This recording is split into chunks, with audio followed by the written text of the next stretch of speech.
ಪ್ರಿಯ ವಿದ್ಯಾರ್ಥಿಗಳಿಗೆ ಸ್ವಾಗತ. ನಾನು ಇವತ್ತು ಬೋಧಿಸ್ತಿರೋ ವಿಷಯ ಕನ್ನಡ. ಈ ಕನ್ನಡದಲ್ಲಿ ನಾನು ತಗೊಂಡಿರೋದು ದ್ವಿತೀಯ PUCಯ ಗದ್ಯಭಾಗದ ಪ್ರಥಮ ಗದ್ಯ ಮುಟ್ಟಿಸಿಕೊಂಡವನು.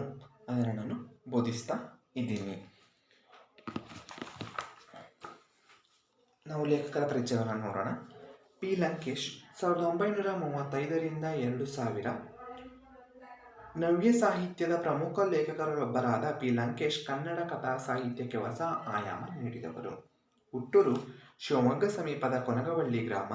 ಹಲವು ವರ್ಷಗಳ ಕಾಲ ಇಂಗ್ಲಿಷ್ ಪ್ರಾಧ್ಯಾಪಕರಾಗಿ ಸೇವೆ ಸಲ್ಲಿಸಿ ಆನಂತರ ಆ ವೃತ್ತಿಯನ್ನು ತ್ಯಜಿಸಿ ತಮ್ಮ ಹೆಸರಿನಲ್ಲಿ ಲಂಕೇಶ್ ಪತ್ರಿಕೆ ಎಂಬ ವಾರ ಪತ್ರಿಕೆಯನ್ನು ಆರಂಭಿಸಿ ಕನ್ನಡ ನಾಡಿನ ಜಾಣ ಜಾಣೆಯರ ಮನಸ್ಸಿಗೆ ಲಗ್ಗೆ ಇಟ್ಟರು. ಅಂದರೆ ನವ್ಯ ಸಾಹಿತ್ಯದ ಈಗಿನ ಸಾಹಿತ್ಯದ ಅಂದರೆ ಈಗಿನ ಸಾಹಿತ್ಯದಲ್ಲಿ ಲೇಖಕರೊಬ್ಬರಾದ ಇವರು ಕನ್ನಡ ಸಾಹಿತ್ಯಕ್ಕೆ, ಕನ್ನಡ ಕಥಾ ಸಾಹಿತ್ಯಕ್ಕೆ ತಮ್ಮದೇ ಆದ ಕೊಡುಗೆಗಳನ್ನು, ಅಂದರೆ ತಮ್ಮದೇ ಆದ ಕೃತಿಗಳನ್ನು ಏನು ಮಾಡಿದ್ದಾರೆ ಇವರು ನೀಡಿದ್ದಾರೆ. ಅಂದರೆ ಕನ್ನಡ ಸಾಹಿತ್ಯದಲ್ಲಿ ಇವರು ಒಂದು ಕೂಡ ಕವಿಯಾಗಿ ಉಳ್ಕೊಂಡಿದ್ದಾರೆ, ಇವರು ಒಬ್ಬರು ಕೂಡ ಲೇಖಕರಾಗಿ ಉಳ್ಕೊಂಡಿದ್ದಾರೆ. ಇವರು ಯಾಕಂದರೆ ತಮ್ಮದೇ ಆದ ಕೃತಿಗಳನ್ನು, ಗದ್ಯಗಳನ್ನು, ಕಥೆಗಳನ್ನು, ಕಥಾ ಸಂಕಲನಗಳನ್ನು, ಕವಾ ಸಂಕಲನಗಳನ್ನು, ಚಿತ್ರಗಳನ್ನು, ನಾಟಕಗಳನ್ನು ಕೂಡ ಇವರು ಏನು ಮಾಡಿದ್ದಾರೆ, ರಚಿಸಿದ್ದಾರೆ. ಅದನ್ನು ಕೂಡ ಇವರು ಏನು ಮಾಡಿದ್ದಾರೆ, ನೀಡಿದ್ದಾರೆ. ಇವರು ಹುಟ್ಟೂರು ಶಿವಮೊಗ್ಗ ಸಮೀಪದ ಕೊನಗವಳ್ಳಿ ಗ್ರಾಮದಲ್ಲಿ ಇವರು ಜನಿಸಿದ್ದಾರೆ. ಹಲವು ವರ್ಷಗಳ ಕಾಲ ಇಂಗ್ಲಿಷ್ ಪ್ರಾಧ್ಯಾಪಕರಾಗಿ ಸೇವೆ ಸಲ್ಲಿಸುತ್ತಿದ್ದ ಪಿ ಲಂಕೇಶ್ ಅವರು ಏನು ಮಾಡ್ತಾರೆ, ಇಂಗ್ಲಿಷ್ ಪ್ರಾಧ್ಯಾಪಕರ ಸೇವೆಯನ್ನು ಸಲ್ಲಿಸಿದ ಇವರು ವೃತ್ತಿಯನ್ನು ತ್ಯಜಿಸಿ ತಮ್ಮ ಹೆಸರಿನಲ್ಲಿ, ಅಂದರೆ ಲಂಕೇಶ್ ಪತ್ರಿಕೆ ಎಂಬ ವಾರ ಪತ್ರಿಕೆಯನ್ನು ಆರಂಭಿಸಿದರು. ಇದರಿಂದ ಇವರು ಆರಂಭಿಸಿ ಕನ್ನಡ ನಾಡಿನ ಜಾಣ ಜಾಣೆಯರ ಮನಸ್ಸಿಗೆ ಲಗ್ಗೆ ಇಟ್ಟರು. ಅಂದರೆ ಇವರು ಇದ್ದದ್ದನ್ನು ಇದ್ದ ಹಾಗೆ ಯಾವುದೇ ರೀತಿಯ ವ್ಯತ್ಯಾಸಗಳನ್ನು ಸೇರಿಸೋದಿಲ್ಲ. ಅವರು ಏನು ಮಾತಾಡಿದ್ರು ಅದೇ ವರ್ಡ್, ಪರ್ಟಿಕ್ಯುಲರ್ ಆಗಿ ಅದೇ ವರ್ಡ್ನ ಇವರು ಯೂಸ್ ಮಾಡ್ತಾ ಇದ್ರು. ಅಂದರೆ ಅದೇ ವರ್ಡನ್ನು ಇವರು ಯೂಸ್ ಮಾಡೋದ್ರಿಂದ ಇವರು ಓದುತ್ತಾ ಇದ್ದವರು ಅಥವಾ ಬುದ್ಧಿವಂತರಾದ ಜಾಣ ಜಾಣೆಯರ ಮನಸ್ಸಿಗೆ ಲಗ್ಗೆ ಇಟ್ಟರು. ಅಂದರೆ ಇವರು ಒಂದು ಲಂಕೇಶ್ ಪತ್ರಿಕೆ ಅಂದರೆ ಏನೋ ಒಂದು ರೀತಿ ವಿಷಯಗಳು ಅಡಕವಾಗಿರ್ತಿತ್ತು, ಅದರಲ್ಲಿ ಯಾವುದೋ ರೀತಿಯ ವಿಷಯಗಳು ಅಡಕವಾಗಿರ್ತಿತ್ತು. ಆ ವಿಷಯಗಳನ್ನು ಅವ್ರಿಗೆ ತುಂಬಿಕೊಳ್ಳೋಕ್ಕೆ, ಓದಲಿಕ್ಕೆ ಏನೋ ಒಂಥರ ಕುತೂಹಲ ಇರ್ತಿತ್ತು. ನೆಕ್ಸ್ಟು ಲಂಕೇಶ್ ಬರೆದ ಕೃತಿಗಳು ಹಲವಾರು.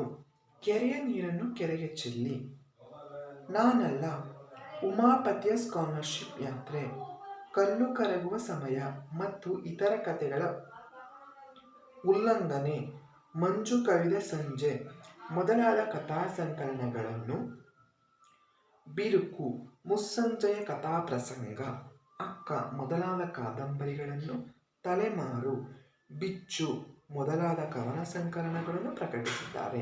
ನಾಟಕ ಕ್ಷೇತ್ರದಲ್ಲಿ ವಿಶೇಷವಾಗಿ ಕೆಲಸ ಮಾಡಿದ ಲಂಕೇಶ್ ಅವರು ಟಿ ಪ್ರಸನ್ನನ ಗೃಹಸ್ಥಾಶ್ರಮ, ನನ್ನ ತಂಗಿಗೊಂದು ಗಂಡು ಕೊಡಿ, ತೆರೆಗಳು, ಸಂಕ್ರಾಂತಿ, ಗುಣಮುಖ ಮೊದಲಾದ ನಾಟಕಗಳನ್ನು ರಂಗಸಕ್ತರ ಗಮನ ಸೆಳೆದಿವೆ. ಹುಳಿಮಾವಿನ ಮರ ಇವರ ಆತ್ಮಕಥನ, ಪಾಪದ ಹೂವುಗಳು, ದೊರೆ ಇಡಿಪಸ್ ಮತ್ತು ಅಂತಿಗೊನೆ ಅನುವಾದ ಕೃತಿಗಳು. ಪ್ರಸ್ತುತ ಕಂಡದ್ದು ಕಂಡ ಹಾಗೆ ಇವರ ವಿಮರ್ಶಾ ಕೃತಿಗಳು. ಅಕ್ಷರ ಹೊಸ ಕಾವ್ಯ ಇವರು ಸಂಗ್ರಹಿಸಿ ಸಂಪಾದಿಸಿದ ವಿಶಿಷ್ಟ ಕಾವ್ಯ ಸಂಗ್ರಹ. ಲಂಕೇಶ್ ಪತ್ರಿಕೆಯಲ್ಲಿ ಇವರು ಬರೆದ ಟೀಕೆ, ಟಿಪ್ಪಣಿ, ಮರೆಯುವ ಮುನ್ನ ಅಂಕಣಗಳು ಪುಸ್ತಕ ರೂಪದಲ್ಲಿ ಪ್ರಕಟವಾಗಿವೆ. ಪಲ್ಲವಿ, ಅನುರೂಪ, ಎಲ್ಲಿಂದಲೋ ಬಂದವರು ಮೊದಲಾದ ಚಿತ್ರಗಳನ್ನು ನಿರ್ದೇಶಿಸಿದ ಲಂಕೇಶ್ ಪಲ್ಲವಿ ಚಿತ್ರ ನಿರ್ದೇಶನಕ್ಕೆ ರಾಷ್ಟ್ರ ಪ್ರಶಸ್ತಿ ಪಡೆದಿದ್ದಾರೆ. 1993ರಲ್ಲಿ ಲಂಕೇಶ್ ಅವರಿಗೆ ಕೇಂದ್ರ ಸಾಹಿತ್ಯ ಅಕಾಡೆಮಿ ಪ್ರಶಸ್ತಿ ಲಭಿಸಿದೆ. ಅಂದರೆ ಪಿ ಲಂಕೇಶ್ ಅವರು ಏನೆಲ್ಲ ಮಾಡಿದ್ದಾರೆ ಅಂತ ಹೇಳಿದ್ದಾರೆ, ಯಾವ್ಯಾವ ರೀತಿಯ ಕೃತಿಗಳನ್ನು ರಚಿಸಿದ್ದಾರೆ ಅಂತ. ಆದರೆ ನಿಮಗೆ ಈ PU ಲೆವೆಲ್ನಲ್ಲಿ ಇದು ಯೂಸ್ ಆಗದೆ ಇರ್ಬೋದು. ಯಾಕಂದರೆ PU ಲೆವೆಲ್ನಲ್ಲಿ ಇದು ಯೂಸ್ ಆಗೋದಿಲ್ಲ. ಅಂದರೆ ಈ ನಿಮಗೆ 10th ಎಕ್ಸಾಮ್ನಲ್ಲಿ ಕವಿ ಪರಿಚಯವನ್ನು ಬರೀರಿ ಅಂತ ಕ್ವಶನ್ಸ್ ಕೇಳಿದರು, ರೈಸ್ ಮಾಡಿದರು. ಅಂದರೆ ಕ್ವಶನ್ಸ್ ನಿಮಗೆ ಕೇಳಿದರು. ಅದೇ ನಿಮಗೆ ಈ ಲೇಖಕರ ಪರಿಚಯಕ್ಕೆ ಬಂದರೆ PU ಪರೀಕ್ಷೆಯಲ್ಲಿ ನಿಮಗೆ ಲೇಖಕರ ಪರಿಚಯವನ್ನು ಯಾವುದೇ ಕಾರಣಕ್ಕೂ ಕೇಳೋದಿಲ್ಲ. ಸಂದರ್ಭದಲ್ಲಿ ಮಾತ್ರ ಕವಿ ಹೆಸರುಗಳನ್ನು ಬಳಸಬೇಕೇ ಹೊರತು ಇನ್ನು ಯಾವುದೇ ಕಾರಣಕ್ಕೂ ಇಲ್ಲಿ ಯಾವುದೇ ರೀತಿಗಳ ಕವಿ ಪರಿಚಯವನ್ನು ಕೊಡೋದಿಲ್ಲ. ಆದರೂ ಈಗ ನಿಮಗೆ ಯೂಸ್ ಆಗದೆ ಇದ್ರೂ ಕೂಡ ಮುಂದಿನ ಕಾಂಪಿಟೇಟಿವ್ ಎಕ್ಸಾಮ್ಗೆ, ಮುಂದೆ ಬರೋ ಕಾಂಪಿಟೇಟಿವ್ ಎಕ್ಸಾಮ್ಗೆ ಇದು ಯೂಸ್ ಆಗುತ್ತೆ. ಅಂದರೆ ಯಾವ ರೀತಿಯ ಕ್ವಶನ್ಸ್ನ ಕೇಳ್ಬೋದು ಅಂದರೆ, ಉಳಿಮಾವಿನ ಮರ, ನನ್ನ ತಂಗಿಗೊಂದು ಗಂಡು ಕೊಡಿ, ತೆರೆಗಳು, ಸಂಕ್ರಾಂತಿ, ಇವುಗಳಲ್ಲಿ ಪಿ ಲಂಕೇಶ್ ರವರ ಆತ್ಮಕಥನ ಯಾವುದು ಅಂತ ಒಂದು ಕ್ವಶನ್ಸ್ ಕೇಳ್ತಾರೆ. ಆವಾಗ ನಾವು ಇದರಲ್ಲಿ ಸರಿಯಾದ ಆನ್ಸರ್ನೇ ಮಾತ್ರ ಬರಿಬೇಕು. ಅವ್ರಿಗೂ ಇಲ್ಲಿ ಕೇಳಿರೋ 4 ಕೂಡ ಪಿ ಲಂಕೇಶ್ ಅವ್ರದ್ದೇ ಕೃತಿ, ಅದರಲ್ಲಿ ಕೇಳಿರೋದು ಆತ್ಮಕಥನ. ನೋಡಿ, ಈ ರೀತಿ ಕನ್ಫ್ಯೂಷನ್ಸ್ ಮಾಡ್ಲಿಕ್ಕಂತಾನೆ ಕೊಡ್ತಾರೆ. ಅದರಲ್ಲಿ ಅದಕ್ಕೆ ಸರಿಯಾದ ಉತ್ತರ ಅಂದರೆ ಉಳಿಮಾವಿನ ಮರ, ಮತ್ತು ಇದು ಆನ್ಸರ್, ಸರಿಯಾದ ಆನ್ಸರ್. ಉಳಿಮಾವಿನ ಮರ ಇದು ಸರಿಯಾದ ಉತ್ತರ. ಈ ರೀತಿಯ ಕ್ವಶನ್ಸ್ನ ರೇಸ್ ಮಾಡ್ತಾರೆ. ಇನ್ನೂ ಯಾವುದೋ ಒಂದು ಇನ್ನೊಂದು ಕ್ವಶನ್ ಯಾವ ರೀತಿ ರೇಸ್ ಮಾಡ್ಬೋದು ಅಂದರೆ, ಲಂಕೇಶ್ ಅವರ ಯಾವ ಕೃತಿಗೆ ರಾಷ್ಟ್ರ ಪ್ರಶಸ್ತಿ, ಲಂಕೇಶ್ ಅವರ ಯಾವ ಚಿತ್ರಕ್ಕೆ ರಾಷ್ಟ್ರ ಪ್ರಶಸ್ತಿ ಲಭಿಸಿದೆ ಅಂತ ಕೇಳ್ತಾರೆ. 4 ಆಪ್ಷನ್ಸ್ ಕೊಡ್ತಾರೆ: ಪಲ್ಲವಿ, ಅನುರೂಪ, ಎಲ್ಲಿಂದಲೋ ಬಂದವರು, ಪಲ್ಲವಿ ಅನುಪಲ್ಲವಿ. ನಿಮಗೆ ಕನ್ಫ್ಯೂಷನ್ ಮಾಡಬೇಕು ಅಂತಲೇ ಪಲ್ಲವಿ ಅನುಪಲ್ಲವಿ ಅಂತ ಸೇರಿಸ್ಬಿಡ್ತಾರೆ. ಈ 4 ಆಪ್ಷನ್ಸ್ನಲ್ಲಿ ನಿಮಗೆ ಉತ್ತರ ಯಾವುದು? ಉತ್ತರ ಪಲ್ಲವಿ ಮಾತ್ರ. ಕನ್ಫ್ಯೂಷನ್ಸ್ ಮಾಡಬೇಕು ಅಂತಲೇ ಅವರು ಸೇರಿಸಿರ್ತಾರೆ. ಅವರು ಈ ರೀತಿಯ ಕನ್ಫ್ಯೂಷನ್ಸ್ನ ಸೇರಿಸಿರ್ತಾರೆ. ಈ ರೀತಿಗಳನ್ನು ನೋಡಬಾರ್ದು ಅನ್ನೋದಕ್ಕೋಸ್ಕರ ನೀವು ಇದನ್ನು ಮುಂದಿನ ಕಾಂಪಿಟೇಟಿವ್ ಎಕ್ಸಾಮ್ ದೃಷ್ಟಿಯಿಂದ ನೀವು ನೋಡಬೇಕು. ಕಣ್ಣಾಡ್ಸೋದು ಬೇಡ, ತಲೆಗೆ ತುಂಬ್ಕೊಬೇಕು. ಮುಟ್ಟಿಸಿಕೊಂಡವನು ಲಂಕೇಶ್ ಅವರು ಬರೆದ ವಿಶಿಷ್ಟ ಕಥೆಗಳಲ್ಲೊಂದು ವ್ಯಕ್ತಿಯ ಮುಗ್ಧತೆ, ಸಣ್ಣತನ ಮತ್ತು ಆತನೊಳಗೆ ಹುದುಗಿರುವ ಜಾತಿ ಪ್ರಜ್ಞೆ. ಅಂದರೆ ಮುಟ್ಟಿಸಿಕೊಂಡವರು ಅನ್ನೋದು ಏನು? ಇದು ಲಂಕೇಶ್ ಅವರು ಬರೆದ ವಿಶಿಷ್ಟ ಕಥೆಗಳಲ್ಲೊಂದು, ಅವರು ಬರೆದಿರುವ ಕಥೆಗಳಲ್ಲಿ ವಿಶಿಷ್ಟವಾದ ಕಥೆಗಳಲ್ಲಿ ಒಂದಾಗಿದೆ.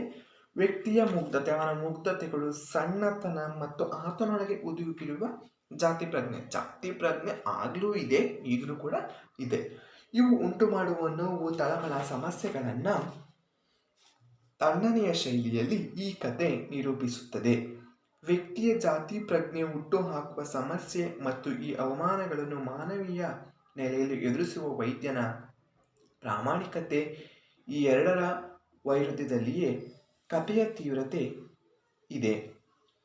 ಶಿವರಾಮ ಕಾರಂತರ ಚೋಮನದುಡಿ ಕಾದಂಬರಿಯ ನಂತರ ದಲಿತ ಸಂವೇದನವನ್ನು ದಲಿತೇತರನೊಬ್ಬ ವಿಶಿಷ್ಟವಾಗಿ ನೋಡುವ ಸಂದರ್ಭ ಈ ಕಥೆಯಲ್ಲಿದೆ.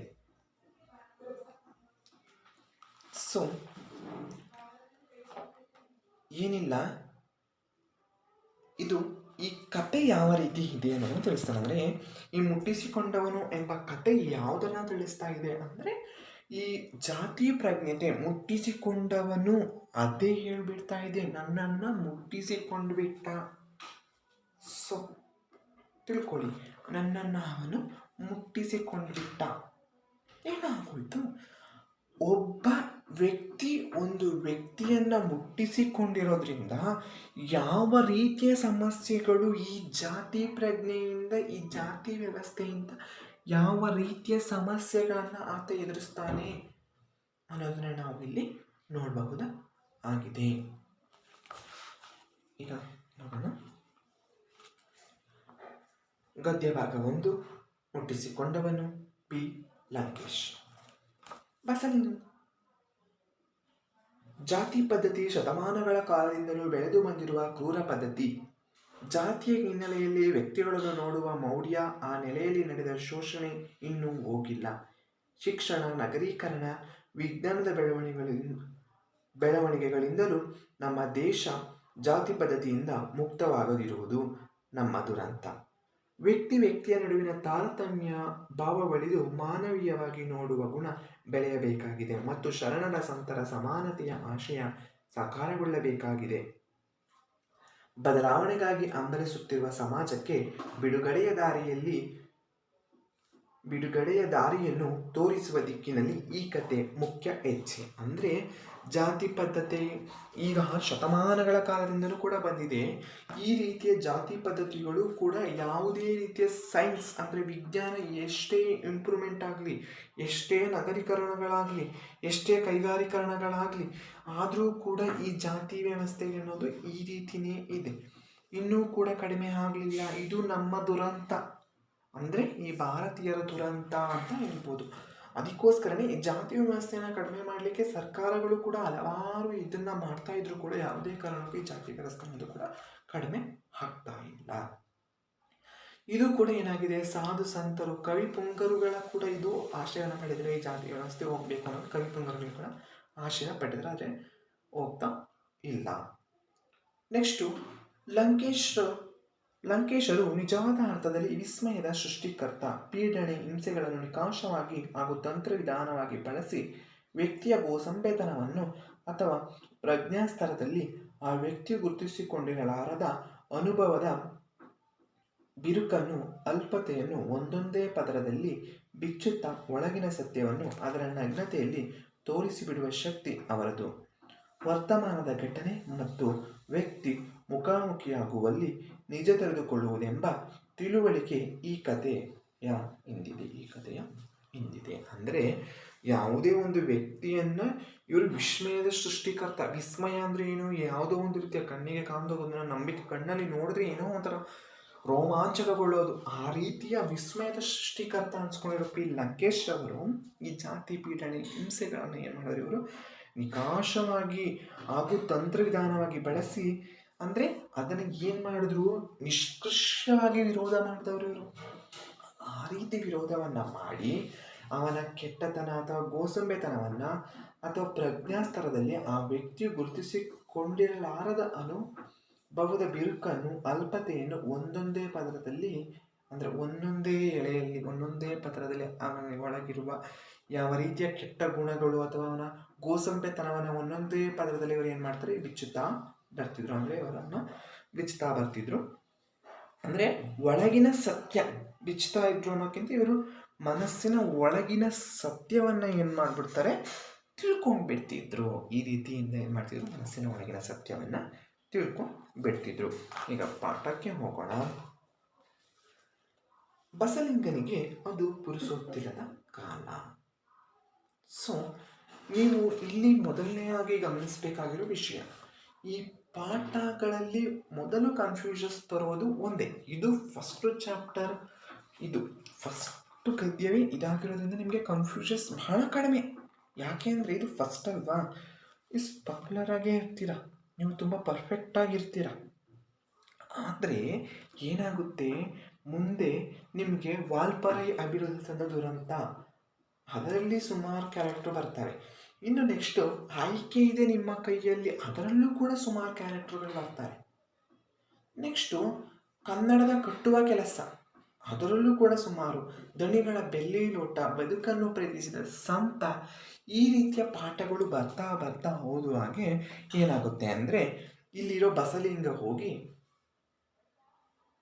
ವಾಲ್ಪರೈ ಅಭಿವೃದ್ಧಿ ದುರಂತದಲ್ಲೋ ಅಥವಾ ಬದುಕನ್ನು ಪ್ರೀತಿಸೋ ಸ್ವಂತದಲ್ಲೂ ಇರ್ತಾರೆ.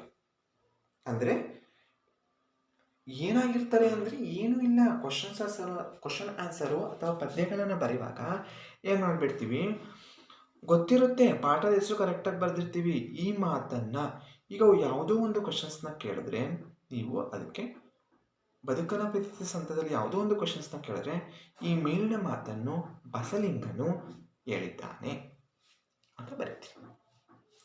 ಆ ರೀತಿ ಕನ್ಫ್ಯೂಷನ್ಸ್ ಆಗಬಾರ್ದು ಅಂದರೆ ನೀವು ಮಾಡಬೇಕಾಗಿರೋ ಒಂದು ಪ್ಲ್ಯಾನ್ ಏನಂದರೆ, ಯಾವುದೇ ಒಂದು ನೀವು ಈಗ ಈ ಪಾಠದ ಮುಟ್ಟಿಸಿಕೊಂಡವನು ನೋಟ್ಸ್ನ ನೀವು ಬರೆಯೋಕ್ಕಿಂತ ಮುಂಚೆ ನೀವೇನು ಮಾಡಬೇಕು ಅಂದರೆ, ಮುಟ್ಟಿಸಿಕೊಂಡವನು ಅದರಲ್ಲಿ ಬರೋ ಕ್ಯಾರೆಕ್ಟರ್ಗಳನ್ನು ಬರ್ಕೊಂಡ್ಬಿಡ್ಬೇಕು ಪಾಠದಲ್ಲಿ ಕ್ವಶನ್ ಆನ್ಸರ್ ಬರೋಕ್ಕಿಂತ ಮುಂಚೆ.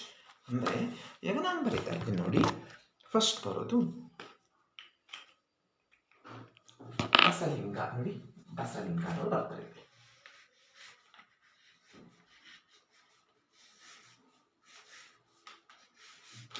ಬಸಲಿಂಗ, ಈ ಬಸಲಿಂಗ ಅನ್ನೋರು ಇದರಲ್ಲಿ ಬರ್ತಾರೆ. ಈ ಬಸಲಿಂಗ ಆದಮೇಲೆ ನೆಕ್ಸ್ಟ್ ನೋಡೋಣ, ಬಸಲಿಂಗನಿಗೆ ಅದು ಪುರುಸೋತ್ತಿಲ್ಲದ ಕಾಲ. ಗೆಯುವುದನ್ನು 4 ದಿನ ತಡ ಮಾಡಿದರೆ ಕುಳ ನೆಲದಲ್ಲಿ ನಾಟುವುದಿಲ್ಲ. ಆದರೆ ಇರುವ 2 ಎತ್ತುಗಳಲ್ಲಿ ಒಂದು ನೊಗ ಇಟ್ಟೊಡನೆ ಮಲಗಿಬಿಡುತ್ತದೆ. 2 ಎಷ್ಟೇ ಒಡೆದರೂ ಏಳುವುದಿಲ್ಲ. ಇನ್ನೊಂದು ಕೂಡ ತನ್ನ ಸಹೋದ್ಯೋಗಿಯಂತೆಯೇ ಆಗಿಬಿಡುವ ಸೂಚನೆಗಳಿವೆ. ಮಲಗಿದ್ದು ಒಂದು ಏಟು ಕೊಟ್ಟೊಡನೆ ಏಳುತ್ತದೆ. ಜೊತೆಗಾರ ಏಳುವುದನ್ನೇ ಕಾದು ಕೆಲಸವಿಲ್ಲದ ಬಗೆ ಖುಷಿಗೊಳ್ಳುವಂತೆ ಕಂಡುಬರುತ್ತದೆ. ಅದರಿಂದ ಬಸಲಿಂಗ 2 ಎತ್ತುಗಳನ್ನು ಯಾರಾದರೊಬ್ಬರಿಗೆ ಸಾಟಿಯಲ್ಲಿ ಕೊಟ್ಟು ಹೊಸ ಎತ್ತುಗಳನ್ನು ಹೊಂಚಿಕೊಳ್ಳಬೇಕು. ಮಗುವಿನ ಮೈಯಲ್ಲಿ ಸರಿಯಿಲ್ಲ, ಶಿವನೂರು ಸ್ವಾಮಿಗಳಿಗೆ ತೋರಿಸಬೇಕು ಎಂದು ಹೆಂಡತಿ ಸಿದ್ಲಿಂಗಿ ಹೇಳುತ್ತಾಳೆ ಇದ್ದಾಳೆ. ಇಲ್ಲಿ ನೋಡಿ, ಹೆಂಡತಿ ಸಿದ್ಲಿಂಗಿ ಬಸಲಿಂಗನ ಹೆಂಡತಿ ಅಂತ ಬರ್ದಿ ನೋಡಿ. ಬಸಲಿಂಗನ ಹೆಂಡತಿ ಅಂತ ಬರ್ದಿ. ಸೊ ಇಲ್ಲಿ ನೀವು ಸಿದ್ಲಿಂಗಿ ಅಂತ ಬರ್ಕೊಳ್ಳಿ.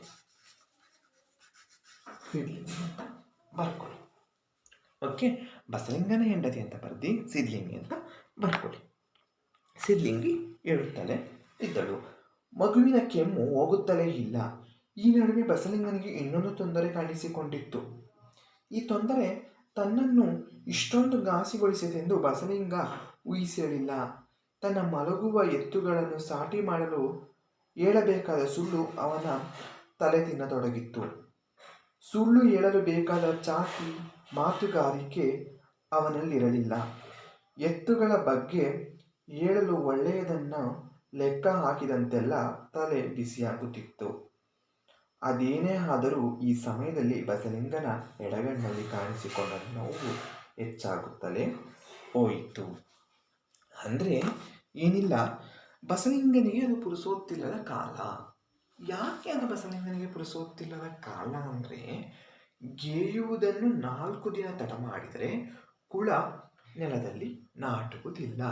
ಗೆಯುವುದು ಅಂದರೆ ಒಂದು ಭೂಮಿಯನ್ನು ಉಳುವುದು. ಅಂದರೆ ಬಸಲಿಂಗನ ಕೆಲಸ ಮೂಲತಃ ಕೃಷಿ ಅಂತ ನಾವಿಲ್ಲಿ ಅರ್ಥ ಮಾಡ್ಕೋಬೇಕು. ಅಂದರೆ ಗೆಯುವುದು 4 ದಿನ ತಡವಾದರೆ ಕುಳ ನೆಲದಲ್ಲಿ ನಾಟುವುದಿಲ್ಲ. ಅಂದರೆ ಈ ಕುಳ ಅನ್ನೋ ವರ್ಡ್ ಅಂದರೆ ಏನು ಬರುತ್ತೆ ಅಂದರೆ, ಒಂದು ನೇಗಿಲು. ಆ ನೇಗಿಲನ್ನು ನಾವು ನೇಗಿಲಿನ ಮುಂದುಗಡೆ ಅದು ನೆಲದಲ್ಲಿ ಈ ರೀತಿ ಉಟ್ಕೊಂಡು ಹೋಗುತ್ತಲ್ಲ, ಅದನ್ನು ನಾವು ಕುಳ ಅಂತ ಹೇಳ್ತೀವಿ. ಆ ನೇಗಿಲಿನ ಮುಂಭಾಗವನ್ನು ಕುಳ ಅಂತ ಹೇಳ್ತೀವಲ್ಲ, ಆ ಕುಳ ನೆಲದಲ್ಲಿ ನಾಟುತ್ತಿರುವಂತೆ. ಯಾಕೆ ಆ ಕುಳ ನೆಲದಲ್ಲಿ ನಾಟುವುದಿಲ್ಲ ಅನ್ನೋ ಕ್ವಶನ್ ಉಟ್ಕೋಬೋದು. ಪ್ರಶ್ನೆ ಉತ್ತರ ಅಲ್ಲೇ ಇದೆ. ಯಾಕಂದರೆ ಮಳೆ ಹುಯ್ದು 2-3 ದಿನದಲ್ಲಿ ಉತ್ತರೆ ಪರವಾಗಿಲ್ಲ. ಮಳೆ ಹುಯ್ತಾ ಇದ್ರೂ ಜಾಸ್ತಿ ಮಳೆ ಹುಯ್ದ್ರೂ ಕೆಸರಾಗ್ಬಿಡುತ್ತೆ. ಮಳೆ ಹುಯ್ದು ಒಂದು ದಿನ ಮಳೆ ಇವತ್ತು ಇತ್ತು ಅಂದರೆ ಮತ್ತೆ ನಾಳೆ ಉತ್ತರೆ ಸರಿಯಾಗುತ್ತೆ. ನಾಳೆ ಉತ್ತರೂ ಪರವಾಗಿಲ್ಲ. ಇನ್ನೊಂದು 2-3 ದಿನ 4 ದಿನ ಬಿಟ್ಟು ಉತ್ತೀನಿ ಅಂದರೆ ಏನಾಗುತ್ತೆ, ಅದು ಗಟ್ಟಿ ಆಗುತ್ತೆ. ಎಷ್ಟೇ ಹೋದ್ರೂ ಪ್ರಯೋಜನವೇ ಇಲ್ಲ. ಇದು ಕುಳ ನೆಲದಲ್ಲಿ ನಾಟುವುದಿಲ್ಲ. ಕುಳ ಏನಾಗೋದಿಲ್ಲ, ನೆಲದಲ್ಲಿ ನಾಟುವುದಿಲ್ಲ. ಅದರಲ್ಲಿ ಕುಳ ನೆಲದಲ್ಲಿ ನಾಟುವುದಿಲ್ಲ. ಇರುವ 2 ಎತ್ತುಗಳು ಅಂದರೆ ಅವನ ಹತ್ರ 2 ಎತ್ತುಗಳಿವೆ. ಆ ಎತ್ತುಗಳಲ್ಲಿ ಒಂದು ನೊಗ ಇಟ್ಟೊಡನೆ. ನೊಗ ಅಂದರೆ ಏನು, ಒಂದು ಎತ್ತು. ಸೊ ನೊಗ ಅಂದರೆ ಈಗ ಒಂದು ನೇಗಿಲಿಗೆ ಈ ರೀತಿಯ ಬಡಿಗೆಗಳನ್ನು ಕೊಟ್ಟಿರ್ತಾರೆ, ಇಷ್ಟು ಉದ್ದಗಳು. ಆ ಎತ್ತು ಮೇಲೊಂದು, ಈ ಎತ್ತು ಮೇಲೊಂದು. ಈ ಮಧ್ಯದಲ್ಲಿ ಬಂದಿರೋ ಈ ಕುಳ ಅನ್ನೋದು ಏನಾಗಿರುತ್ತೆ, ಆ ಭೂಮಿಗೆ ಸೇರ್ಕೊಂಡಿರುತ್ತೆ. ಆ ಕುಳ ಅನ್ನೋದು ಭೂಮಿಗೆ ಸೇರ್ಕೊಂಡಿರುತ್ತೆ. ಈ ನೊಗಗಳನ್ನು ಒಂದು ಎತ್ತು ಹೆಗಲ ಮೇಲೆ ಇನ್ನೊಂದು, ಒಂದು ಎತ್ತು ಹೆಗಲ ಮೇಲೆ ಒಂದು ಮಾಡುತ್ತಾರೆ. ಅದರಲ್ಲಿ 2 ಎತ್ತುಗಳಲ್ಲಿ ಏನು ಮಾಡ್ತಾರೆ ಅಂದರೆ, ಒಂದು ಎತ್ತು ಏನಾಗುತ್ತೆ ಅಂದರೆ ಆ ನೊಗವನ್ನು ಇಟ್ಟೊಡನೆ ಮಲಗಿ ಬಿಡ್ತಿತ್ತಂತೆ. ಎಷ್ಟು ಹೊಡೆದರೂ ಹೇಳುವುದಿಲ್ಲ. ಏನು ಮಾಡ್ತಾರೆ, ಅದನ್ನ ಇಟ್ಕೊಂಡು ಎಷ್ಟೇ ಏಟು ಹೊಡಿಲಿ, ಎಷ್ಟೇ ಬಡಿಲಿ, ಅದೇನು ಮಾಡೋದಿಲ್ಲ, ಹೇಳುವುದಿಲ್ಲ. ಇನ್ನೊಂದು ಕೂಡ ತನ್ನ ಸಹೋದ್ಯೋಗಿಯಂತೆಯೇ ಆಗಿಬಿಡುವ ಸೂಚನೆಗಳಿವೆ. ಅಂದರೆ ಅದ್ರ ಜೊತೆಗೆ ಇನ್ನೊಂದಿರ್ತಲ್ಲ, ಅವನು ಮಾಡಲ್ಲ ನಾನು ಯಾಕೆ ಮಾಡಬೇಕು, ನಾನು ಅವನಂಗೆ ಹಾಕ್ತೀನಿ. ಸೊ ಇದು ಎಲ್ಲರಲ್ಲೂ ಇದೇ ಇದೆ. ಅಂದರೆ ಅವನು ಓದುತ್ತಾನೆ, ನಾನು ಓದಬೇಕು ಅನ್ನೋ ಒಂದು ಛಲ ಒಬ್ಬರಲ್ಲಿ ಇದ್ದರೆ, ಅವನು ಓದಲ್ಲ, ನಾನು ಯಾಕೆ ಓದಬೇಕು, ಅವ್ರು ಓದಿ ಏನು ಕೆಲಸ ಸಿಕ್ಕಿಲ್ಲ, ನಾನು ಓದಿ ಏನು ಸಿಕ್ಕುತ್ತೆ ಅನ್ನೋ ಆಲೋಚನೆಗಳು ನಿಮ್ಮಲ್ಲಿ ಬೇಡ. ಪ್ರಯತ್ನಕ್ಕೆ ತಕ್ಕ ಪ್ರತಿಫಲ ಮುಂದೆ ಕಾದಿದ್ದೇ ಇರುತ್ತೆ. ಈ ಕಾರಣದಿಂದ ಏನಾಗುತ್ತೆ ಅಂದರೆ ಇಲ್ಲಿ ಎತ್ತು ಏನು ಮಾಡ್ತಂದ್ರೆ ನೊಗ ಇಟ್ಟೊಡನೆ ಮಲಗಿ ಬಿಡ್ತದಂತೆ ಒಂದು ಎತ್ತು. ಅದನ್ನು ನೋಡಿ ಇನ್ನೊಂದು ಎತ್ತು ಕೂಡ ಅದರಾಗೆ ಆಗೋ ಸೋಮಾರಿತನವನ್ನು ಸೂಚನೆಗಳು ಕಾಣಿಬಿಡ್ತಂತೆ. ಮಲಗಿದ್ದು ಒಂದು ಏಟು ಕೊಟ್ಟೊಡನೆ ಹೇಳ್ತದೆ. ಆದರೆ ಇನ್ನೊಂದು ಎತ್ತಿದೆಯಲ್ಲ, ಸೂಚನೆಗಳು ಕಾಣಿಸ್ತಿದ್ದ ನೋಡಿ, ಆ ಎತ್ತು ಒಂದು ಏಟು ಹೊಡೆದನೆ ಎದ್ದೇಳ್ಬಿಡುತ್ತೆ. ಜೊತೆಗಾರ ಹೇಳುವುದನ್ನೇ ಕಾದು ಕೆಲಸವಿಲ್ಲದ ಬಗ್ಗೆ ಖುಷಿಗೊಳ್ಳುವಂತೆ ಕಂಡು ಬರ್ತದೆ. ಅಂದರೆ ಜೊತೆಗಾರ ಅದ್ರ ಜೊತೆ ಇದ್ರೆ ತಾನೇ ಕೆಲಸ ಮಾಡೋಕ್ಕಾಗೋದು. ಇನ್ನೇನು ಒಂದು ಎತ್ತನೇ ಇಟ್ಕೊಂಡು ಫುಲ್ಲಿಂಗ್ ಇಟ್ಕೊಂಡು ಅದು ಈ ಕಡೆಗೆ ಬಾಗುತ್ತೆ, ಇದೊಂದು ಈ ಕಡೆಗೆ ಬಾಗುತ್ತೆ. ಒಂದು ಎತ್ತು ಮೇಲೆ ಮಾಡಿಬಿಟ್ರೆ ಒಂದೇ ಎತ್ತಾದರೆ ಇಷ್ಟು ಉದ್ದ ಇರೋದು ಅದು ಈ ಕಡೆಗೆ ಬಾಗುತ್ತೆ, ಈ ಕಡೆಗೆ ಬಾಗುತ್ತೆ, ಎರಡು ಕಡೆಗೆ ಬಾಗುತ್ತೆ. ಈ ಕಾರಣದಿಂದ ಏನಾಗುತ್ತೆ ಅಂದರೆ ಅವನಿಗೆ ಗ್ರಿಪ್ಸ್ಮೆಂಟ್ ಸಿಕ್ಕಲ್ಲ. ಅದಕ್ಕೋಸ್ಕರ ಎರಡು ಎತ್ತುಗಳು ಬೇಕು. ಆಗ ಒಂದು ಎತ್ತಿಂದ ಏನೂ ಕೆಲಸನೂ ಆಗಲ್ಲ. ಆಗ ಇದಕ್ಕೆ ಖುಷಿ ಆಗುತ್ತೆ. ಇರೋ ಎತ್ತು ಏನಾಗುತ್ತೆ, ಫುಲ್ ಹ್ಯಾಪಿ. ಏನಾಗುತ್ತೆ ಅಂದರೆ ಈಗ ಯಾವುದೇ ಒಂದು ರೀತಿಯ ಎಕ್ಸಾಮ್ಸ್ಗಳಿಲ್ಲ ಅಂದಾಗ ಖುಷಿ ಆಗಿಬಿಡುತ್ತೆ ನೋಡಿ. ಯಾವುದೋ ಎಕ್ಸಾಮ್ಸ್ಗಳಿಲ್ಲದೆ ಹಾಗೇ ಪಾಸು ಅಂದಾಗ ಕೆಲವು ವಿದ್ಯಾರ್ಥಿಗಳಿಗಾಗುತ್ತೆ, ಎಲ್ಲ ವಿದ್ಯಾರ್ಥಿಗಳಿಗಾಗಲ್ಲ, ಕೆಲವು ವಿದ್ಯಾರ್ಥಿಗಳಿಗಾಗುತ್ತೆ. ಆಗ ಖುಷಿಗಳು ಇಲ್ಲಿ ಆ ರೀತಿ ಖುಷಿನ ಈ ಎತ್ತು ಕಾಣುತ್ತೆ. ಓಕೆ, ನೆಕ್ಸ್ಟ್ ಬಂದು ಕಾದು ಕೆಲಸವಿಲ್ಲದ ಬಗ್ಗೆ ಖುಷಿಗೊಳ್ಳುವುದಂತೆ ಕಂಡುಬರುತ್ತದೆ. ಆದ್ದರಿಂದ ಬಸಲಿಂಗ ಎರಡು ಎತ್ತುಗಳನ್ನು ಯಾರಾದರೊಬ್ಬರಿಗೆ ಸಾಟಿಯಲ್ಲಿ ಕೊಟ್ಟು ಹೊಸ ಎತ್ತುಗಳನ್ನು ಹೊಂಚಿಕೊಳ್ಳಬೇಕು. ಅಂದರೆ ಈ ಎರಡು ಎತ್ತುಗಳಿವೆಯಲ್ಲ, ಇದು ಏನೂ ಪ್ರಯೋಜನ ಇಲ್ಲ, ಅವನು ಏನಕ್ಕೂ ಉಪಯೋಗವೇ ಇಲ್ಲ. ಈ ಎತ್ತುಗಳನ್ನು ಅವನು ಯಾರಿಗಾದರೂ ಕೊಟ್ಟು ಬಿಡೋಣ ಅಂದರೆ, ಯಾರಿಗಾದರೂ ಸಾಟಿ ಮಾಡಿಬಿಡೋಣ ಅಂದರೆ ಅವನಿಗೆ ಏನಾಗ್ತಾ ಇದೆ ಅಲ್ಲಿ, ಅದನ್ನು ಹೊಂಚಿ ಹಾಕುವಲು ಸಾಟಿ ಮಾಡಲು ಅವನಿಗೆ ಏನಾಗ್ತಾಯಿಲ್ಲ, ಹೊಂಚಿಕೊಳ್ಳಬೇಕು. ಅಂದರೆ ಹೊಂಚಿಕೊಳ್ಬೇಕು ಅಂದರೆ ಅದನ್ನು ಸಾಟಿ ಮಾಡಬೇಕು. ಸಾಟಿ ಮಾಡಬೇಕು ಅಂದರೆ ಈ ಎತ್ತನ್ನು ಕೊಟ್ಟು ಇನ್ನೊಂದು ಎತ್ತನ್ನು ಅವನು ಖರೀದಿ ಮಾಡಬೇಕು. ಓಕೆ, ಮಗುವಿಗೆ ಮೈಯಲ್ಲಿ ಸರಿ ಇಲ್ಲ. ಯಾರೋ ಬಸಲಿಂಗನ ಮಗುವಿಗೆ ಮೈಯಲ್ಲಿ ಸರಿ ಇಲ್ವಂತೆ. ಏನಿಲ್ಲ, ಶಿವನೂರು ಸ್ವಾಮಿಗಳಿಗೆ ತೋರಿಸಬೇಕು ಎಂದು ಎಂಟಿ ಸಿದ್ಲಿಂಗಿ ಹೇಳುತ್ತಲೇ ಇದ್ದಾಳೆ. ಇದು ಆಗ್ಲಿಂದನೂ ಬೆಳ್ಕೊಬಂದಿದೆ, ಈಗಲೂ ಕೆಲವು ಜನಗಳಲ್ಲಿ ಇದೆ. ಅಂದರೆ ಹುಷಾರಿಲ್ಲ ಅಂದರೆ ಡಾಕ್ಟರ್ ಹತ್ರ ಹೋಗುವ ಮೊದಲು ಸ್ವಾಮೀಜಿ ಹತ್ರ ಹೋಗೋದು ಆಗ್ಲಿಂದನೂ ಆಗ್ತಾ ಇದೆ. ಅಂದರೆ ಹುಷಾರಿಲ್ಲ ಅಂದರೆ ಸ್ವಾಮೀಜಿಗಳ ಹತ್ರ ಹೋಗ್ಬಿಡೋದು. ಸೊ ಏನು ಸ್ವಾಮೀಜಿಗಳ ಹತ್ರ ಹೋಗ್ಬಿಡೋದು, ಸ್ವಾಮೀಜಿ ಹತ್ರ ಹೋದರೆ ಅವರು ಮಂತ್ರ ಹಾಕಿ ಅದನ್ನು ಮಾಡಿ ಇದನ್ನು ಮಾಡಿದ್ರೆ ಮಂತ್ರ ಬಿಟ್ಟರೆ ಸರಿ ಹೋಗ್ಬಿಡುತ್ತೆ. ಆದರೆ ಜನಗಳಲ್ಲಿ ಇರುವ ಮೌಢ್ಯತೆಗಳು ಯಾವ ರೀತಿ ಇರುತ್ತೆ ಅಂತ ಅಂದರೆ ಹಿಂದಿನ ಕಾಲದಲ್ಲಿ ಆ ರೀತಿಯೇ ಇತ್ತು. ಇದಕ್ಕೆ ನಾನು ಒಂದು ಹಿನ್ನೆಲೆಯ ಕಥೆಯನ್ನು ಹೇಳಬೇಕು ಅಂದರೆ, ಒಂದು ಹುಡುಗ ಎಷ್ಟು ಚಂದ ಗುಂಡುಕಿದ್ದ ಅಂದರೆ ವೆರಿ ಬ್ರಿಲಿಯಂಟ್ ಆಗಿದ್ದ. ಅವನು ತುಂಬ ಬುದ್ಧಿವಂತ. ಅವನ ಬುದ್ಧಿವಂತಿಕೆಗೆ ಇಡೀ ತರಗತಿನೇ ಬೆರಗಾಗ್ತಿತ್ತು. ಹೀಗೆ ಒಂದು ದಿವಸ ಬೇಸಿಗೆ ರಜೆಯನ್ನು ಕೊಟ್ಟಿದ್ರು ಆ ಹುಡುಗನಿಗೆ. ಆ ಹುಡುಗ ಬೇಸಿಗೆ ರಜೆಯನ್ನು ಕೊಟ್ಟಾಗ ಆ ಹುಡುಗರು ಆಟ ಆಡ್ಕೊಂಡು ಮಧ್ಯಾಹ್ನದ ಹೊತ್ತು ಏನು ಮಾಡಿದ್ದಾರೆ ಅಂದರೆ ಒಂದು ಬಂಡೆ ಕೆಳಗಡೆ ಮಲ್ಕೊಂಡ್ಬಿಟ್ಟಿದ್ದಾರೆ. ಬಂಡೆ ಕೆಳಗಡೆ ಮಲ್ಕೊಂಡಾಗ ಆ ಹುಡುಗನಿಗೆ ಏನಾಯಿತು ಅಂದರೆ, ಆ ಹುಡುಗ ಮಲಗಿಬಿಟ್ಟು ಹೇಳ್ತಾನೆ, ಇಷ್ಟಿಷ್ಟು ದಪ್ಪ ಹುಳಗಳು ಅಂದರೆ ಅದೊಂಥರ ಏನಂತಾರೆ ಅಂದರೆ ಕಟ್ಟಿರುವೆ ಅಂತಾರಲ್ಲ, ಆ ಕಟ್ಟಿರುವೆ ಏನು ಮಾಡ್ತಿದೆ ಅವನ ಕಿವಿ ಹತ್ರನೇ ಹೋಗ್ತಾ ಇತ್ತು. ಆ ಕಿವಿ ಹತ್ರ ಹೋಗೋದನ್ನು ನೋಡಿ ಅವನಿಗೆ ಒಂಥರ ಬೆರಗಾಗ್ಬಿಟ್ಟ. ನನ್ನ ಕಿವಿ ಒಳಗಡೆ ಹುಳ ಹೋಗಿದೆ, ಏನನ್ಕೊಬಿಟ್ಟ, ನನ್ನ ಕಿವಿ ಒಳಗಡೆ ಹುಳ ಹೋಗಿದೆ ಅಂತ ಡಿಸೈಡ್ ಆಗಿಬಿಟ್ಟ. ಅವನ ಪಕ್ಕದಲ್ಲಿ ಇನ್ನೊಬ್ಬ ಮಲಗಿದ್ದ. ಅವನೇನಿಲ್ಲ, ಅವನು ಅದ್ರ ಬಗ್ಗೆ ತಲೆನೂ ಕೆಡಿಸ್ಕೊಳ್ಳಿಲ್ಲ, ಏನೂ ಆಗಲಿಲ್ಲ, ಹಂಗೆ ಸುಮ್ಮನೆ ಆಗ್ಬಿಟ್ಟ. ಇವನು ಮನೆಗೆ ಬರುವಾಗಲೂ ಅದನ್ನೇ ಹೇಳ್ದ, ನನ್ನ ಕಿವಿ ಒಳಗಡೆ ಹುಳ ಹೋಗಿದೆ, ಕಿವಿ ಒಳಗಡೆ ಹುಳ ಹೋಗಿದೆ ಅಂತ ಕಿವಿನೇ ಹಿಡ್ಕೊಂಡು ಹಿಂಗೆ ಬಂದ. ಆಮೇಲೆ ಡಾಕ್ಟರ್ಸ್ಗೆ ತೋರಿಸಿದ್ರು. ಡಾಕ್ಟರ್ಸ್ಗಳು ಕೂಡ ಏನೂ ಇಲ್ಲ ಕಿವಿ ಒಳಗಡೆ ಅಂತ ಹೇಳಿದ್ರು. ಇವನಿಗೆ ಅದೇ ಒಂದು ಚಿಂತೆಯಾಗಿ ಇಟ್ಬಿಟ್ಟೆ. ಇಷ್ಟು ದಪ್ಪ ಇದ್ದವನು ಏನಾಗ್ಬಿಟ್ಟ, ಇಷ್ಟು ಕಡ್ಡಿಯಂಗೆ ಆಗ್ಬಿಟ್ಟ. ಇವನಿಗೆ ಎಷ್ಟು ಯಾರ ಜೊತೆನೂ ಸೇರ್ತಿರ್ಲಿಲ್ಲ, ಯಾರ ಜೊತೆನೂ ಮಾತಾಡ್ತಿರ್ಲಿಲ್ಲ, 120 ಆಗಿರೋನು. ಕೊನೆ ಪಕ್ಷ ಯಾರು ಮನೆಯವ್ರ ಹತ್ರನೂ ಊಟ ಮಾಡ್ತಿರ್ಲಿಲ್ಲ, ಕರೆಕ್ಟಾಗಿ ಊಟನೂ ಮಾಡ್ತಿಲ್ಲ. ನಾನು ಕಿವಿ ಒಳಗಡೆ ಹುಳ ನುಗ್ಗಿಬಿಟ್ಟಿದೆ, ನನಗೇನಾಗ್ಬಿಡುತ್ತೋ ಅನ್ನೋದೇ ಒಂದು ಚಿಂತೆ ಆಗಿಬಿಟ್ಟಿತ್ತು. ಹೀಗೆ ಒಂದು ಸ್ವಾಮೀಜಿಗಳು ಬಂದರು. ಅವನ ಮುಖವನ್ನು ನೋಡಿದ್ರು. ಅಂದರೆ ಸ್ವಾಮೀಜಿಗಳು ಅಂದರೆ ಈ ರೀತಿ ಸ್ವಾಮೀಜಿಗಳ ಸಾಧು ಸಂತರು ವಿದ್ವಾಂಸರುಗಳು. ಅಂದರೆ ಸಾಧು ಸಂತರುಗಳು ಅಂದರೆ ಅವರ ಕೆಲಸಗಳು ಏನೋ ಒಂದು ಈ ರೀತಿ ಬುದ್ಧಿವಂತರುಗಳು ಅಂತಲೇ ಹೇಳ್ಬೋದು. ಸಾಧು ಸಂತರುಗಳು ಅಂದರೆ ಸುಮಾರು ಜನ ಸಾಧು ಸಂತರುಗಳು ಭಾರತದಲ್ಲಿ ಬಂದು ಇದ್ದಾರೆ ಕೂಡ, ಹಲವಾರು ಸಾಧನೆಗಳನ್ನು ಕೂಡ ಕೈಗೊಂಡಿದ್ದಾರೆ. ಅದೇ ರೀತಿ ಒಬ್ಬರು ಸಾಧು ಸಂತರು ಅವ್ರ ಮನೆಗೆ ಬಂದು ಅವನನ್ನು ನೋಡಿ ಅವನ ಸಮಸ್ಯೆಗಳನ್ನು ಅರಿತು ಏನಾಗಿತ್ತು ಅವನಿಗೆ ಅಂತ ನೋಡಿ. ಅವನಿಗೆ ಏನೂ ಆಗಿರಲಿಲ್ಲ. ಅವನು ಸ್ವಾಮೀಜಿ ಕೇಳಿದ್ರೆ ಅವನ ಕಷ್ಟಗಳು ಅರಿವಾಯಿತು. ನೋಡಿ ಏನಂತ ಹೇಳಿದ್ರು ಅಂದರೆ, ಇವನ ಕಿವಿ ಒಳಗಡೆ ಹುಳ ಇದೆ, ಅದನ್ನು ನಾನು ತೆಗಿತೀನಿ ಅಂತ ಹೇಳಿ ನಾಳೆ ಬರ್ತೀನಿ ಅಂದ್ಕೊಂಡು ಹೇಳಿ ಹೋದರು. ಇವನಿಗೆ ಅದೇ ಒಂದು ಖುಷಿ ಆಗಲಿಲ್ಲ. ಖುಷಿ ಜೊತೆಗೆ ಒಂಥರ ಆತಂಕ. ಸ್ವಾಮೀಜಿಯವನು ನಾಳೆ ನನ್ನ ಕಿವಿ ಒಳಗಡೆಯಿಂದ ಹುಳ ತೆಗಿತಾರಂತೆ, ನೋಡಬೇಕು ಹೆಂಗಿರ್ತದೆ ಅಂತ ಕ್ಯೂರಿಯಾಸಿಟಿ.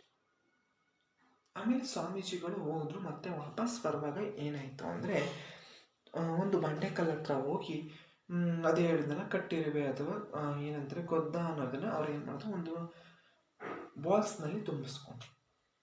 ಹೋದ್ರು ಮನೆಗೆ ಹೋಗಿ ಆ ಹುಡುಗನಿಗೆ, ನೀವು ತಿರ್ಕೊಂಡು ಮಲ್ಕೋಬೇಕಪ್ಪ, ನಾನು ತೆಗಿತೀನಿ, ಯಾವ ಕಿವಿ ಒಳಗಡೆ ಹೋಗಿರೋದು ಹೇಳು ಅಂತ. ಆ ಹುಡುಗ ಮಲ್ಕೊಂಡು, ಇವರು ಕಿವಿ ಒಳಗಡೆ ಏನನ್ನೋ ಹಾಕಿ ಅಲ್ಲಾಡಿಸುವಂತೆ ನಟಿಸಿ ಒಂದು ಸ್ವಲ್ಪ ಹೊತ್ತು ಆದ್ಮೇಲೆ ಏನು ಮಾಡಿದ್ರು, ಆ ಹುಳಗಳನ್ನು ತೋರಿಸಿದ್ರು, ತಂದಿದ್ರಲ್ಲ ಹುಳಗಳನ್ನ. ಆ ಹುಡುಗನಿಗೆ ಏನಾಯಿತು ಅಂದರೆ, ನನ್ನಲ್ಲಿದ್ದ ಹುಳಗಳನ್ನು ತೆಗೆದರು ಅನ್ನೋಷ್ಟು ಆ ಹುಡುಗನಿಗೆ ತಿಳುವಳಿಕೆ ಆಗೋಗ್ಬಿಡ್ತು. ಆವಾಗಲಿಂದ ಹುಡುಗ ಏನಾಯಿತು ಅಂದರೆ, ತನ್ನಲ್ಲಿದ್ದ ಖಿನ್ನತೆ ಮೌಢ್ಯತೆಗಳನ್ನೆಲ್ಲವನ್ನು ಬಿಟ್ಟು ಚೆನ್ನಾಗಿ ಊಟ ಮಾಡಿಕೊಂಡು ಮತ್ತೆ ರಿಕವರ್ ಆಗಿಬಿಟ್ಟ.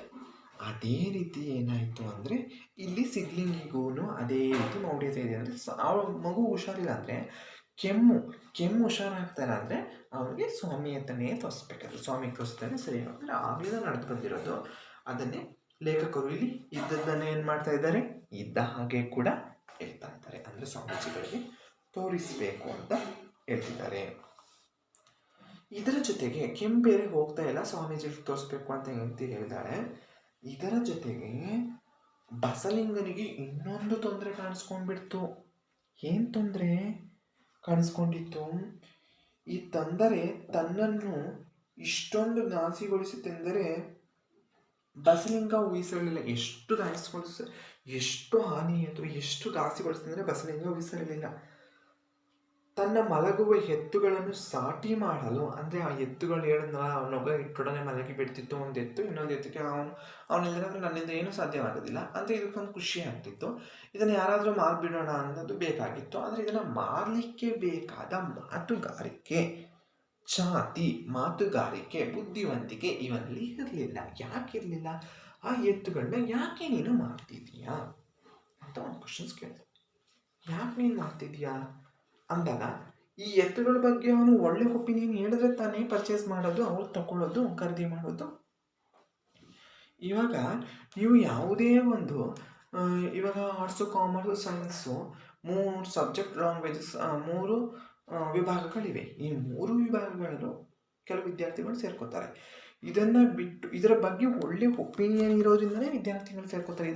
ಇದನ್ನು ಬಿಟ್ಟು ಯಾವುದೋ ಒಂದು 4ನೇ ಸಬ್ಜೆಕ್ಟ್ ಬಂತು ಪಿ ಯು ಅಲ್ಲೇ, ಈ 4ನೇ ಸಬ್ಜೆಕ್ಟ್ಗೆ ಯಾರೂ ಸೇರ್ಕೊಳ್ಳೋದು. ಯಾಕಂದ್ರೆ ಅದ್ರ ಬಗ್ಗೆ ಒಳ್ಳೆ ಒಪಿನಿಯನ್ ಇದ್ದರೆ ಮಾತ್ರ ಸೇರ್ಕೊಳ್ಳೋದು. ಅವರು ಒಳ್ಳೆ ಒಪಿನಿಯನ್ ಇಲ್ಲ ಅಂದರೆ ಅವರು ಯಾವುದೇ ಕಾರಣಕ್ಕೂ ಸೇರ್ಕೊಳ್ಳೋದಿಲ್ಲ. ಅದೇ ರೀತಿ ಅವನು ಒಳ್ಳೆ ಮಾತನ್ನು ಆಡಿದ್ರೆ ಮಾತ್ರ ಖರೀದಿ ಮಾಡ್ತಾನೆ.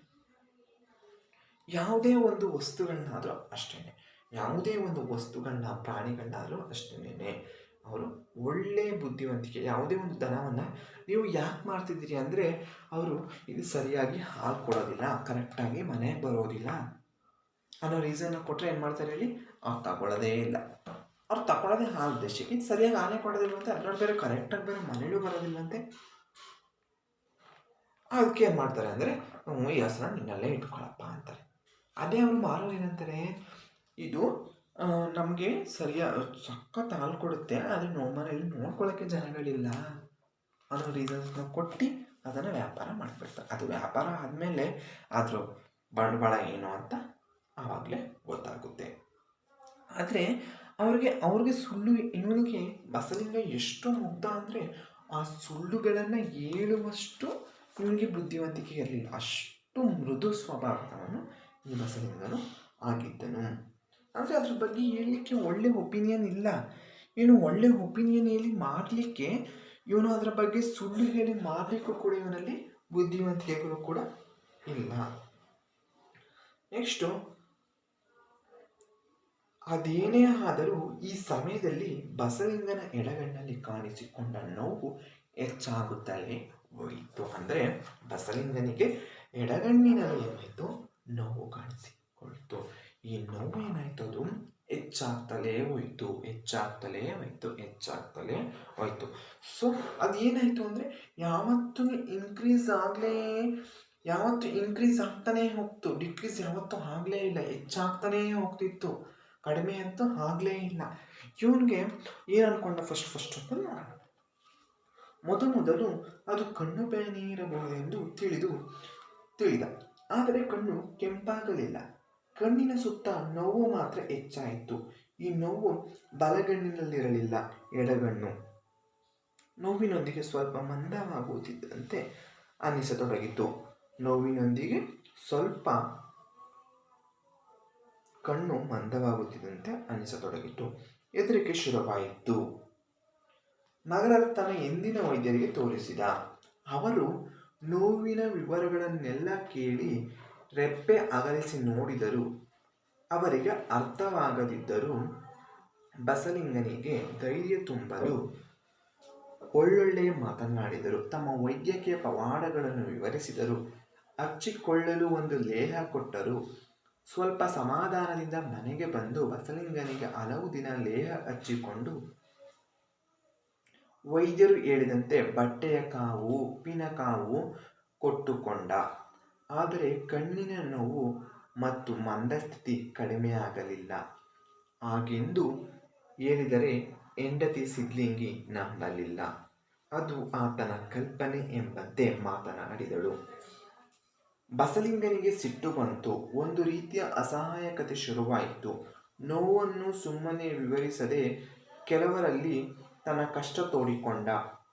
ಉಳಿದಿರುವ ನೆಲ, ಮಗುವಿನ ಕಾಯಿಲೆ ಎಲ್ಲವೂ ಅವನಿಗೆ ಗೌಮ್ಯವಾಗಿ ಕಾಣತೊಡಗಿದ್ದವು. ಯಾರೋ ಒಬ್ಬರು ಸರ್ಕಾರಿ ಆಸ್ಪತ್ರೆಯ ಡಾಕ್ಟರ್ ತಿಮ್ಮಪ್ಪನಿಗೆ ತೋರಿಸಲು ಹೇಳಿದರು. ಸರ್ಕಾರಿ ಆಸ್ಪತ್ರೆ ಅಂದರೆ ದಿಕ್ಕು ದಿವಾಳಿ ಇಲ್ಲದವರು ಹೋಗುವ ಜಾಗ ಎಂದು ತಿಳಿದಿದ್ದ ಅವನಿಗೆ ಇದು ಕೊನೆಯ ಪ್ರಯತ್ನವಾಗಿ ಕಾಣಿಸಿತ್ತು. ಆದರೆ ಅವನಿಗೆ ತಿಮ್ಮಪ್ಪನ ಬಗ್ಗೆ ಹೇಳಿದ್ದವರು ಧೈರ್ಯ ತುಂಬಿದರು. ಖಾಸಗಿ ವೈದ್ಯರು ಕೂಡ ಎಷ್ಟು ಕೆಟ್ಟವರೆಂದು ವಿವರಿಸಿದರು. ಏನಾಯಿತು ಅಂದರೆ ಬಸಲಿಂಗನಿಗೆ ಮೊದಲು ಅದು ಕಣ್ಣು ಬೇನೆ ಇರಬಹುದಂದರೆ, ಕಣ್ಣು ಬೇನೆ ಅಂದರೆ ಮೊದಲಾಗಿ ಬರ್ತಿದೆ ಮದ್ರಾಸಾಗಿ ಅಂತ ಒಂದು ನೋವು ಬರ್ತಿತ್ತು. ಅಂದರೆ ಫುಲ್ಲು ಕಣ್ಣು ಕೆಂಪಾಗ್ತಿತ್ತು. ಅವ್ರ ಕಣ್ಣನ್ನು ನಾವು ನೋಡಿದ್ರೆ ಮತ್ತೆ ಅದು ಇನ್ನೊಬ್ಬರಿಗೆ ಸ್ಪ್ರೆಡ್ ಆಗ್ತಿತ್ತು. ಆ ರೀತಿದು ಇರ್ಬೋದು ಅಂತ ತಿಳ್ಕೊಂಡಿದ್ದೆ. ಅಂದರೆ ಏನಾಗ್ತು, ಕಣ್ಣು ಕೆಂಪಾಗಲಿಲ್ಲ, ಕಣ್ಣೇನಾಗಲಿಲ್ಲ, ಕೆಂಪಾಗಲಿಲ್ಲ. ಕಣ್ಣಿನ ಸುತ್ತ ನೋವು ಮಾತ್ರ ಹೆಚ್ಚಾಯಿತು. ಈ ಕಣ್ಣಿನ ಸುತ್ತ ಏನಾಗ್ತು, ನೋವು ಮಾತ್ರ ಹೆಚ್ಚಾಗ್ತಾ ಬಂತು. ಈ ನೋವು ಬಲಗಣ್ಣಿನಲ್ಲಿರಲಿಲ್ಲ, ಬರೀ ಎಡಗಣ್ಣಿಗೆ ಮಾತ್ರ. ಎಡಗಣ್ಣು ನೋವಿನೊಂದಿಗೆ ಸ್ವಲ್ಪ ಮಂದವಾಗುತ್ತಿದ್ದಂತೆ ಅನಿಸತೊಡಗಿತು. ಅಂದರೆ ನೋವಿನ ಜೊತೆಗೆ ಕಣ್ಣು ದೃಷ್ಟಿ ಕೂಡ ಸ್ವಲ್ಪ ಮಂಜಾಗ್ತಾ ಇದೆ. ಸ್ವಲ್ಪ ಏನೋ ದೂರದೃಷ್ಟಿಗಳು ಕಡಿಮೆ ಆಗ್ತಾ ಇದೆ. ಏನೋ ಒಂದು ರೀತಿ ಕ್ಷೂಲಕವಾಗಿ, ಏನೋ ಒಂದು ರೀತಿ ಬ್ಲರ್ ಆಗಿ ಕಾಣಿಸ್ತಾ ಇದೆ ಅಂತ ನನಗೆ ಅನ್ನಿಸ್ತು. ಹೆದರಿಕೆ ಶುರುವಾಯಿತು. ಇವನಿಗೇನಾಯ್ತು, ಭಯ ಆಗ್ಬಿಡ್ತು, ಹೆದರಿಕೆ ಆಗ್ಬಿಡ್ತು.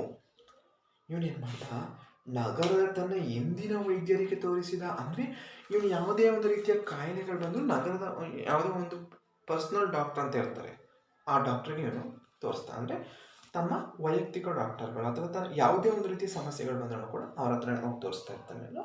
ಆ ರೀತಿಯ ಡಾಕ್ಟ್ರಿಗೆ ಇವರು ಏನು ಮಾಡಿದ್ರು, ನಗರದ ಎಂದಿನ ವೈದ್ಯರಿಗೆ ತೋರಿಸಿದ್ರು. ಅವರು ನೋವಿನ ವಿವರಣೆಗಳೆಲ್ಲ ಕೇಳಿದ್ರು. ಅಂದರೆ ಏನೇನಾಗುತ್ತೆ ಅಂತ ಎಲ್ಲವನ್ನು ಕೂಡ ಕೇಳಿದ್ರು. ಕೇಳಿ ರೆಪ್ಪೆ ಅಗಲಿಸಿ ನೋಡಿದ್ರು. ಕೇಳಿಬಿಟ್ಟು ಏನು ಮಾಡೋದಂತೆ, ರೆಪ್ಪೆ ಬೇರೆ ಅಗಲಿಸ್ಬಿಟ್ಟು ನೋಡಿದ್ರಂತೆ. ಅವರಿಗೆ ಅರ್ಥವಾಗದಿದ್ರು. ಯಾಕೆ ಅರ್ಥ ಆಗಲಿಲ್ಲ, ಅವರು ವೈದ್ಯರಪ್ಪ, ಯಾಕೆ ಅರ್ಥ ಆಗಲಿಲ್ಲ? ಒಂದೊಂದು ವಿಷಯಗಳಲ್ಲಿ ಒಬ್ಬೊಬ್ಬರು ಇರ್ತಾರೆ. ಅಂದರೆ ಎಲ್ಲರಿಗೂ ಕೂಡ ಎಲ್ಲವನ್ನು ತಿಳ್ಕೊಳ್ಳಿಕ್ಕೆ ಸಾಧ್ಯವಾಗೋದಿಲ್ಲ.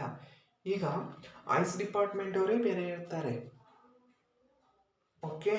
ಈಗ ಹಲ್ಲು ನೋಡೋರೇ ಬೇರೆ ಡಾಕ್ಟ್ರು, ಈಗ ಕಣ್ಣು ನೋಡೋರೇ ಬೇರೆ ಡಾಕ್ಟ್ರು, ಕಾಲು ಕೈ ನೋಡೋರೇ ಬೇರೆ ಡಾಕ್ಟ್ರು, ಈ ಪ್ರೆಗ್ನೆಂಟ್ಸ್ನ ನೋಡೋರೇ ಬೇರೆ ಡಾಕ್ಟ್ರು.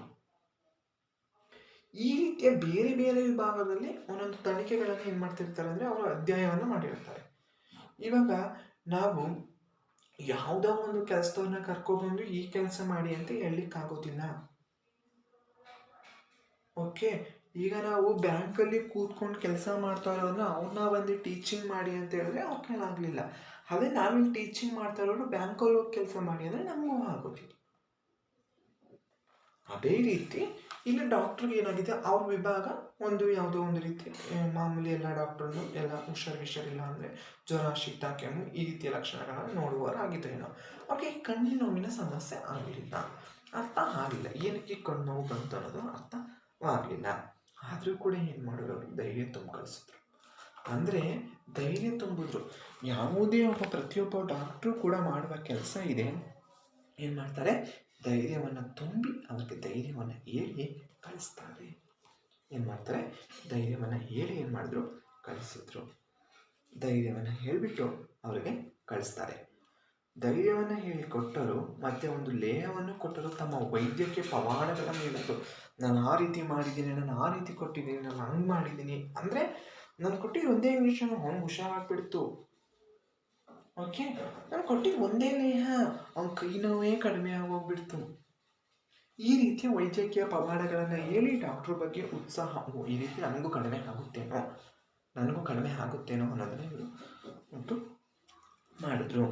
ನಂತರ ಇವರು ಏನು ಮಾಡಿದ್ರು, ಒಂದು ಲೇಹವನ್ನು ಕೊಟ್ಟು ಸ್ವಲ್ಪ ಸಮಾಧಾನದಿಂದ, ಅಂದರೆ ನಾನು ಡಾಕ್ಟರ್ ಹತ್ರಕ್ಕೆ ಹೋಗಿದ್ದೀನಿ, ನಾನು ಹೇಳಿದ್ನಲ್ಲ ಕತೆ, ನನಗೆ ಅವರು ಇದನ್ನು ತೆಗೆದ್ರು.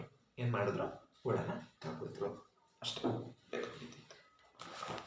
ಹಾಗೆ ಇವ್ರಿಗೆ ನಾನು ಡಾಕ್ಟರ್ ಹತ್ರಕ್ಕೆ ಹೋಗಿದ್ದೀನಿ ಅನ್ನೋದೊಂದು ಸಮಾಧಾನ ಬಂತು. ಮನೆಗೆ ಬಂದು ಬಸಲಿಂಗ ಹಲವು ದಿನಗಳ ಕಾಲ ಲೇಹವನ್ನು ಹಚ್ಚಿಕೊಂಡ. ಅಂದರೆ ಅವ್ರು ಕೊಟ್ಟಿದ್ದ ಲೇಹವನ್ನು ಅಥವಾ ಔಷಧಿಯನ್ನು ಏನು ಮಾಡ್ದ, ಹಚ್ಚಿಕೊಂಡು ವೈದ್ಯರು ಹೇಳಿದಂತೆ ಬಟ್ಟೆಯ ಕಾವು, ಅಂದರೆ ಬಟ್ಟೆಯಲ್ಲಿ ಕಾವು ಕೊಡೋದು, ಉಪ್ಪಿನ ಕಾವು ಈ ರೀತಿಯ ಕೊಟ್ಟುಕೊಂಡ. ಆದರೆ ಕಣ್ಣಿನ ನೋವು ಮತ್ತು ಮಂದಸ್ಥಿತಿ ಕಡಿಮೆ ಆಗಲೇ ಇಲ್ಲ. ಏನಾಗ್ತು, ಉಪ್ಪಿನ ಕಾವು ಕೊಟ್ಕೊಂಡ, ಮತ್ತು ಅದಕ್ಕೆ ಬಟ್ಟೆ ಕಾವನ್ನ ಕೊಟ್ಕೊಂಡ, ಮತ್ತೆ ಲೇಹ ಬೇರೆ ಹಚ್ಕೊಂಡ. ಇವೆಲ್ಲವನ್ನ ಮಾಡಿದ್ರೂ ಕೂಡ ಅವನಲ್ಲಿ ಯಾವುದೇ ರೀತಿಯ ಕಣ್ಣಿನ ನೋವಿನಲ್ಲಿ ಬದಲಾವಣೆ ಆಗಲಿಲ್ಲ. ಮಂದಸ್ಥಿತಿನೂ ಹಾಗೆ ಹೆಚ್ಚಾಗ್ತು, ಅದೇ ರೀತಿ ನೋವು ಕೂಡ ಹೆಚ್ಚಾಗ್ತಲೇ ಹೋಯಿತು. ಹಾಗೆಂದು ಹೇಳಿದರೆ ಹೆಂಡತಿ ಸಿದ್ಲಿಂಗಿ ನಂಬಲಿಲ್ಲ. ಹೆಂಡತಿ ಸಿದ್ಲಿಂಗಿ ಏನು ಮಾಡಲಿಲ್ಲ, ನಂಬಲಿಲ್ಲ. ಅದು ಆತನ ಕಲ್ಪನೆ. ಆ ಕಣ್ಣು ನೋವು ಅನ್ನೋದು ನನ್ನ ಕಲ್ಪನೆ. ಅದೇನು ಹೇಳಿದ ನನ್ನ ಕತೆ, ಈಗ ನನ್ನ ಕಿವಿ ಒಳಗಡೆ ಹುಳ ಹೋಗಿದೆ ಅನ್ನೋದು ಆ ಹುಡುಗನ ಕಲ್ಪನೆ ಆಗಿತ್ತು. ಅದು ಈತನ ಕಲ್ಪನೆ ಅಂತ ಇವಳು ಸಿದ್ಲಿಂಗಿ ಅಂದ್ಕೊಂಡು ಎಂಬಂತೆ ಮಾತನಾಡಿದಳು. ಬಸಲಿಂಗನಿಗೆ ಸಿಟ್ಟು ಬಂತು. ಬಸಲಿಂಗನಿಗೆ ನಾನು ಎಷ್ಟು ಕಷ್ಟ ಅಂತ ಹೇಳಿದ್ರೆ ನನ್ನ ಹೆಂಡ್ತಿನೇ ನನ್ನನ್ನು ನಂಬ್ತಾ ಇಲ್ಲ ಅನ್ನೋದೊಂದು ಸಿಟ್ಟು. ಈಗ ನಮಗೆ ಎಷ್ಟೋ ಕಷ್ಟ ಬಂದು ನಮ್ಮ ಮನೆಯವರು ನಮ್ಮನ್ನು ನಂಬ್ತಾ ಅನ್ನೋದು ತುಂಬ ಸಿಟ್ಟು ಬರುತ್ತೆ. ಅದೇ ರೀತಿ ಬಸಲಿಂಗನಿಗೂ ಕೂಡ ತುಂಬ ಸಿಟ್ಟು ಬಂತು. ಒಂದು ರೀತಿಯ ಅಸಹಾಯಕತೆ ಶುರುವಾಯಿತು. ತನ್ನಲ್ಲೇ ಒಂದು ರೀತಿಯ ಅಸಹಾಯಕತೆ, ಏನು ಮಾಡಲಿಕ್ಕಾಗದಿರುವಂಥ ನೋವು ಅವನಲ್ಲಿ ಶುರುವಾಯಿತು. ನೋವನ್ನು ಸುಮ್ಮನೆ ವಿವರಿಸದೆ ಕೆಲವರಲ್ಲಿ ತನ್ನ ಕಷ್ಟ ತೋಡಿಕೊಂಡು ಸುಮ್ಮನೆ ಇರದೆ, ನೋವನ್ನು ಬಂದೈತೆ ನನಗೆ ಅದಾಗದೆ, ಕಡಿಮೆ ಆಗುತ್ತೆ ಅಂತ ಡಾಕ್ಟರ್ ಹತ್ರಕ್ಕೆ ಹೋಗಿದ್ದೀನಿ, ಕಡಿಮೆ ಆಗುತ್ತೆ ಅಂತ ಸುಮ್ಮನೆ ಇರದೆ ಹಲವಾರು ವ್ಯಕ್ತಿಗಳ ಹತ್ರ, ಹಲವಾರು ಜನಗಳ ಹತ್ರ ಏನು ಮಾಡಿದ್ರು, ತನ್ನ ಕಷ್ಟವನ್ನು ತೋಡಿಕೊಂಡ್ರು. ಉಳದಿರುವ ನೆಲ, ಅವನು ಉಳದೇ ಬಿಟ್ಟಿರುವ ನೆಲ, ಮಗುವಿನ ಕಾಯಿಲೆ ಬೇರೆ ಸರಿ ಹೋಗ್ತಾ ಇಲ್ಲ, ಎಲ್ಲವೂ ಅವನಿಗೆ ಗೌಣ್ಯವಾಗಿ ಕಾಣಿಸ್ತೊಡಗಿತ್ತು. ಎಲ್ಲವೂ ಕೂಡ ಅವನಿಗೆ ಒಂಥರ ಗೌಣ್ಯವಾಗಿ ಕಾಣಿಸತೊಡಗಿತು. ಯಾರೋ ಒಬ್ಬರು ಸರ್ಕಾರಿ ಆಸ್ಪತ್ರೆಯ ಡಾಕ್ಟರ್ ತಿಮ್ಮಪ್ಪನಿಗೆ ತೋರಿಸಲು ಹೇಳಿದರು. ಯಾರೋ ಒಬ್ಬರು ಸರ್ಕಾರಿ ಆಸ್ಪತ್ರೆ ವೈದ್ಯರಾದ ಡಾಕ್ಟರ್ ತಿಮ್ಮಪ್ಪನವರಿಗೆ ಏನು ಮಾಡಿದ್ರು, ತೋರಿಸ್ಲಿಕ್ಕೆ ಹೇಳಿದ್ರಂತೆ. ಆದರೆ ಈ ಸರ್ಕಾರಿ ಆಸ್ಪತ್ರೆ ವೈದ್ಯರು ಅಂದರೆ ಬಸಲಿಂಗನ ಮನಸ್ಸಲ್ಲಿ ಏನಿತ್ತು ಭಾವನೆ, ಸರ್ಕಾರಿ ಆಸ್ಪತ್ರೆ ಅಂದರೆ ದಿಕ್ಕು ದಿವಾಣಿ ಇಲ್ಲದವರು ಹೋಗುವ ಜಾಗ ಎಂದು ತಿಳಿದಿದ್ದ ಅವನಿಗೆ ಇದು ಕೊನೆಯ ಪ್ರಯತ್ನವಾಗಿ ಕಾಣಿಸಿತು. ಆದರೆ ಅವನಿಗೆ ತಿಮ್ಮಪ್ಪನ ಬಗ್ಗೆ ಹೇಳಿದವರು ಧೈರ್ಯ ತುಂಬಿದವರು. ಅಂದರೆ ಅವನು ಸರ್ಕಾರಿ ಆಸ್ಪತ್ರೆ ಇದರದ ಡಾಕ್ಟರ್ ತಿಮ್ಮಪ್ಪನವರ ಬಗ್ಗೆ ಹೇಳಿದ್ರು. ನೋಡಿ, ಇಲ್ಲೊಂದು ಕ್ಯಾರೆಕ್ಟರ್ ಬರ್ತು, ಡಾಕ್ಟರ್ ತಿಮ್ಮಪ್ಪ. ನೋಡಿ, ಡಾಕ್ಟರ್ ತಿಮ್ಮಪ್ಪ ಯಾರು, ಡಾಕ್ಟರ್ ತಿಮ್ಮಪ್ಪ ಯಾರು, ಸರ್ಕಾರಿ ಆಸ್ಪತ್ರೆಯ ವೈದ್ಯರು.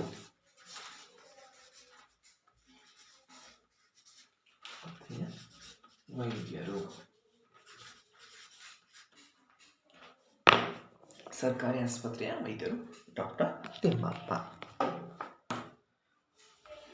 ತಿಮ್ಮಪ್ಪನ ಬಗ್ಗೆ ಹೇಳಿದವರು ಧೈರ್ಯ ತುಂಬಿದರು. ಅಂದರೆ ಅವ್ರ ಬಗ್ಗೆ ಹೇಳಿದವರು ಅವರು ತುಂಬ ಒಳ್ಳೆ ಡಾಕ್ಟರ್ ಅಂತ ಹೇಳಿ ಧೈರ್ಯವನ್ನು ತುಂಬಿದರು. ಖಾಸಗಿ ವೈದ್ಯರು ಕೂಡ ಎಷ್ಟು ಕೆಟ್ಟವರೆಂದು ತಿಳಿಸಿದರು. ಅಂದರೆ ಖಾಸಗಿ ವೈದ್ಯರು ಕೂಡ ಅವರೇನು ಒಳ್ಳೆಯವರು ಸರ್ಕಾರಿ ಆಸ್ಪತ್ರೆನ ದಿಕ್ಕು ದಿವಾಳಿ ಒಳ್ಳೆಯವ್ರ ಜಾಗ ಅಲ್ಲ. ಸರ್ಕಾರಿ ಆಸ್ಪತ್ರೆಯಲ್ಲೂ ಕೂಡ ಒಳ್ಳೆ ವೈದ್ಯರು ಇರ್ತಾರೆ, ಅವರು ಕೂಡ ಚೆನ್ನಾಗಿ ನೋಡ್ತಾರೆ ಅಂತ ಅಲ್ಲಿ ಯಾರು ಬೇಕಾದ್ರೂ ಹೋಗ್ಬೋದು ಅಂತ ಇವರು ಬುದ್ಧಿ ಹೇಳಿ ತಿಮ್ಮಪ್ಪನ ಬಗ್ಗೆ ಮೆಚ್ಚುಗೆಯ ಮಾತುಗಳನ್ನ ಆಡಿದ್ರು. ಅವ್ರು ತುಂಬ ಒಳ್ಳೆಯ ಡಾಕ್ಟ್ರು, ಚೆನ್ನಾಗಿ ನೋಡ್ತಾರೆ ಅಂತ ಹೇಳಿದ್ರು. ಅದೇ ರೀತಿ ಇವನಿಗೆ ಯಾರ ಬಗ್ಗೆ, ಖಾಸಗಿ ವೈದ್ಯರ ಬಗ್ಗೆನೂ ಕೂಡ ಹೇಳಿದ್ರು. ಅವರು ಕೂಡ ಸುಲಿಗೆಗಳನ್ನು ಮಾಡ್ತಾರೆ ಅಂತ ಕೂಡ ಹೇಳಿದರು. ನೆಕ್ಸ್ಟು ಡಾಕ್ಟರ್ ತಿಮ್ಮಪ್ಪ ಬಿಡುವಿಲ್ಲದ ವೈದ್ಯರು. ಅವರ ಆಸ್ಪತ್ರೆಯಲ್ಲಿ 16 ಜನ ಸಾಲುಗಟ್ಟಿ ನಿಂತಿದ್ದರು. ಎಲ್ಲರೂ ಬಡವರು. ಬಸಲಿಂಗ ಕಾಯುತ್ತಾ ಕೂತ. ಅವನ ಸರದಿ ಬಂದಾಗ ತಿಮ್ಮಪ್ಪನವರ ಎದುರು ನಿಂತ. ಒಟ್ಟಿಗೆ ತನ್ನ ಕಷ್ಟಗಳನ್ನು ತೋಡಿಕೊಂಡ. ತನ್ನ ಮಲಗುವ ಎತ್ತುಗಳಿಂದ ಹಿಡಿದು ತನ್ನ ನೋವು, ತನ್ನ ನಿದ್ರೆ ನೆಮ್ಮದಿಯನ್ನೆಲ್ಲ ಕೆಡಿಸುವುದನ್ನು ಹೇಳಿದ. ತಿಮ್ಮಪ್ಪ ಅವನನ್ನು ಪರೀಕ್ಷಿಸಿದರು. ಸೂಟಿಯಾದ ಬೆರಳುಗಳು, ವಿಶ್ವಾಸ ತುಂಬಿದ ಮಾತುಗಳ ಡಾಕ್ಟರ್ ಬಸಲಿಂಗನ ದೃಷ್ಟಿಯ ಅಳತೆ ಸ್ಪಷ್ಟತೆಯನ್ನು ನೋಡಿದರು. ನೋವಿನ ಕಾರಣಕ್ಕಾಗಿ ಹುಡುಕಿದರು. ಕೊನೆಗೆ ಹೇಳಿದರು, ನಿನ್ನ ಕಣ್ಣು ಸರಿ ಹೋಗುತ್ತೆ, ಆದರೆ ಆಪರೇಷನ್ ಆಗಬೇಕು, ಪರವಾಗಿಲ್ಲವ ಅಂತ ಹೇಳಿದ್ರು. ಅಂದರೆ ಇವರೇನು ಮಾಡಿದ್ರು, ಡಾಕ್ಟರ್ ತಿಮ್ಮಪ್ಪನಿಗೆ ಬಂದರು. ಡಾಕ್ಟರ್ ತಿಮ್ಮಪ್ಪ ಬಿಡುವಿಲ್ಲದ ವೈದ್ಯರು. ಯಾಕಂದ್ರೆ ಅವರು ಒಳ್ಳೆ ಡಾಕ್ಟರ್, ಜನಗಳ ಒಪಿನಿಯನ್ನೇ ಹೇಳ್ತಾರೆ, ಅವರು ತುಂಬ ಒಳ್ಳೆ ಡಾಕ್ಟರ್. ಅದರಲ್ಲೂ ಕೂಡ ಆ ಕಣ್ಣಿನ ವಲಯ ಅವ್ರದ್ದೇ. ಅದಕ್ಕೋಸ್ಕರ ಅವರು ಬಿಡುವಿಲ್ಲದ ಡಾಕ್ಟರ್ ವೈದ್ಯರು. ಅವರ ಆಸ್ಪತ್ರೆಯಲ್ಲಿ 16 ಜನ ಸಾಲುಗಟ್ಟಿ ನಿಂತಿದ್ದರು. ಸುಮಾರು ಕ್ಯೂ ಇತ್ತು, ಸಾಲುಗಟ್ಟಿ ನಿಂತಿದ್ರು. ಎಲ್ಲರೂ ಕೂಡ ಬಡವರೇ. ಸರ್ಕಾರಿ ಆಸ್ಪತ್ರೆ ಮಾಡೋದೇ ಬಡವರಿಗೆ. ಯಾಕಂದರೆ ಅವರಿಗೆ ಒಂದು ಹೊತ್ತಿನ ಊಟಕ್ಕೂ ಕೂಡ ಕಷ್ಟವಾಗಿರುತ್ತೆ. ಅದರಲ್ಲಿ ಒಂದು ಕಾಯಿಲೆ ಬಂತು ಅಂದರೆ ಖಾಸಗಿ ಆಸ್ಪತ್ರೆಗೆ ತಗೊಂಡೋಗಿ ಇಷ್ಟು ದುಡ್ಡನ್ನು ಸುರಿಲಿಕ್ಕೆ ಕಷ್ಟವಾಗಿರುತ್ತೆ. ಆ ಕಾರಣದಿಂದ ಈ ಸರ್ಕಾರಿ ಆಸ್ಪತ್ರೆ ಏನಾದ್ರು ಏನು ಮಾಡ್ತಾರೆ ಅಂದರೆ ತೆರೆದಿದ್ದಾರೆ, ಗೌರ್ಮೆಂಟ್ ಕೂಡ ತೆರೆದಿದೆ. ಅವ್ರಿಗೆ ಅಲ್ಲೂ ಕೂಡ ಉಚಿತವಾದ ಏನು ಕೊಡಬೇಕು ಅದನ್ನು ಕೊಡ್ತಾರೆ. ಈ ಕಾರಣದಿಂದ ಅಷ್ಟೇ. ಎಲ್ಲ ಕೂಡ ಬಡವರು. ಬಸಲಿಂಗ ಕಾಯುತ್ತಾ ಕೂತ. ಅವನ ಸರದಿ ಬಂದಾಗ ತಿಮ್ಮಪ್ಪನವರ ಎದುರು ನಿಂತ. ತಿಮ್ಮಪ್ಪನವರ ಎದುರಿಗೆ ಹೋಗಿ ಅವನ ಸರದಿ ಬಂದು ಅವನೊಳಗಡೆ ಹೋದ. ಒಟ್ಟಿಗೆ ತನ್ನ ಕಷ್ಟಗಳನ್ನು ತೋಡಿಕೊಂಡ. ತನ್ನ ಎಲ್ಲ ಕಷ್ಟಗಳನ್ನು ಹೇಳ್ಬಿಟ್ಟ. ಏನೇನು ಕಷ್ಟಗಳನ್ನ ತೋಡ್ಕೊಂಡ? ತನ್ನ ಮಲಗುವ ಎತ್ತುಗಳಿಂದ ಹಿಡಿದು, ತನ್ನ ಎತ್ತುಗಳು ಏನು ಮಾಡುತ್ತೆ, ನೊಗ ಇಟ್ಟೊಡನೆ ಮಲಗಿ ಬೀಳುತ್ತದೆ, ಅಲ್ಲಿಂದ ಹಿಡಿದು ಅವನ ಕಣ್ಣು ನೋವು, ಅವನ ನಿದ್ರೆಯನ್ನು ಕೆಡಿಸಿರುವುದು, ತನ್ನ ಮಗುವಿಗೆ ಕೆಮ್ಮು, ಇವೆಲ್ಲವನ್ನು ಕೂಡ ಏನು ಮಾಡ್ದ ಡಾಕ್ಟರ್ ತಿಮ್ಮಪ್ಪನ ಬಳಿ ಹೇಳ್ಬಿಟ್ರು. ತಿಮ್ಮಪ್ಪ ಅವನನ್ನು ಪರೀಕ್ಷಿಸಿದರು. ಅವನನ್ನೆಲ್ಲವನ್ನ ಪರೀಕ್ಷಿಸಿದರು. ಸೂಟಿಯಾದ ಬೆರಳುಗಳ, ವಿಶ್ವಾಸ ತುಂಬಿದ ಮಾತುಗಳ ಡಾಕ್ಟರ್. ಸೂಟಿಯಾದ ಬೆರಳು, ಸ್ಮೂತ್. ಡಾಕ್ಟರ್ಸ್ಗಳನ್ನೆಲ್ಲ ಅದೇ ರೀತಿ. ಯಾಕಂದರೆ ಅವರು ಯಾವುದೇ ರೀತಿಯ ರಫ್ ಯೂಸ್ ಅಂತೂ ಮಾಡಲ್ಲ, ಎಲ್ಲ ಸ್ಮೂತ್, ಸೂಟಿಯಾದ ಬೆರಳುಗಳಿಂದ, ಸಾಫ್ಟ್, ಸೂಟಿಯಾದ ಬೆರಳುಗಳಿಂದ ವಿಶ್ವಾಸ ತುಂಬಿದ ಮಾತುಗಳನ್ನಾಡಿದರು ಡಾಕ್ಟರ್. ಬಸಲಿಂಗನ ದೃಷ್ಟಿಯ ಅಳತೆಯ ಸ್ಪಷ್ಟತೆಯನ್ನು ನೋಡಿದ್ರು. ಬಸಲಿಂಗನ ದೃಷ್ಟಿ ಏಕೆ ಎಷ್ಟು ಮಂದವಾಗ್ತಿದೆ, ಅವನಿಗೆ ಎಷ್ಟು ದೂರವ ಅಂದರೆ ಅವನಿಗೆ ಎಷ್ಟು ದೂರದಿಂದ ಅವನಿಗೆ ಕಾಣಿಸ್ತಾ ಇಲ್ಲ ವಸ್ತುಗಳು ಅನ್ನೋದನ್ನು ಕಂಡುಹಿಡ್ಕೊಂಡ್ರು. ಸ್ಪಷ್ಟತೆ, ಎಷ್ಟು ಅಳತೆಯನ್ನು ಅವರು ಕಂಡುಹಿಡ್ಕೊಂಡ್ರು. ಅಳತೆಯನ್ನು ಮಾಡಿದ್ರು, ಕಂಡುಹಿಡ್ಕೊಂಡ್ರು.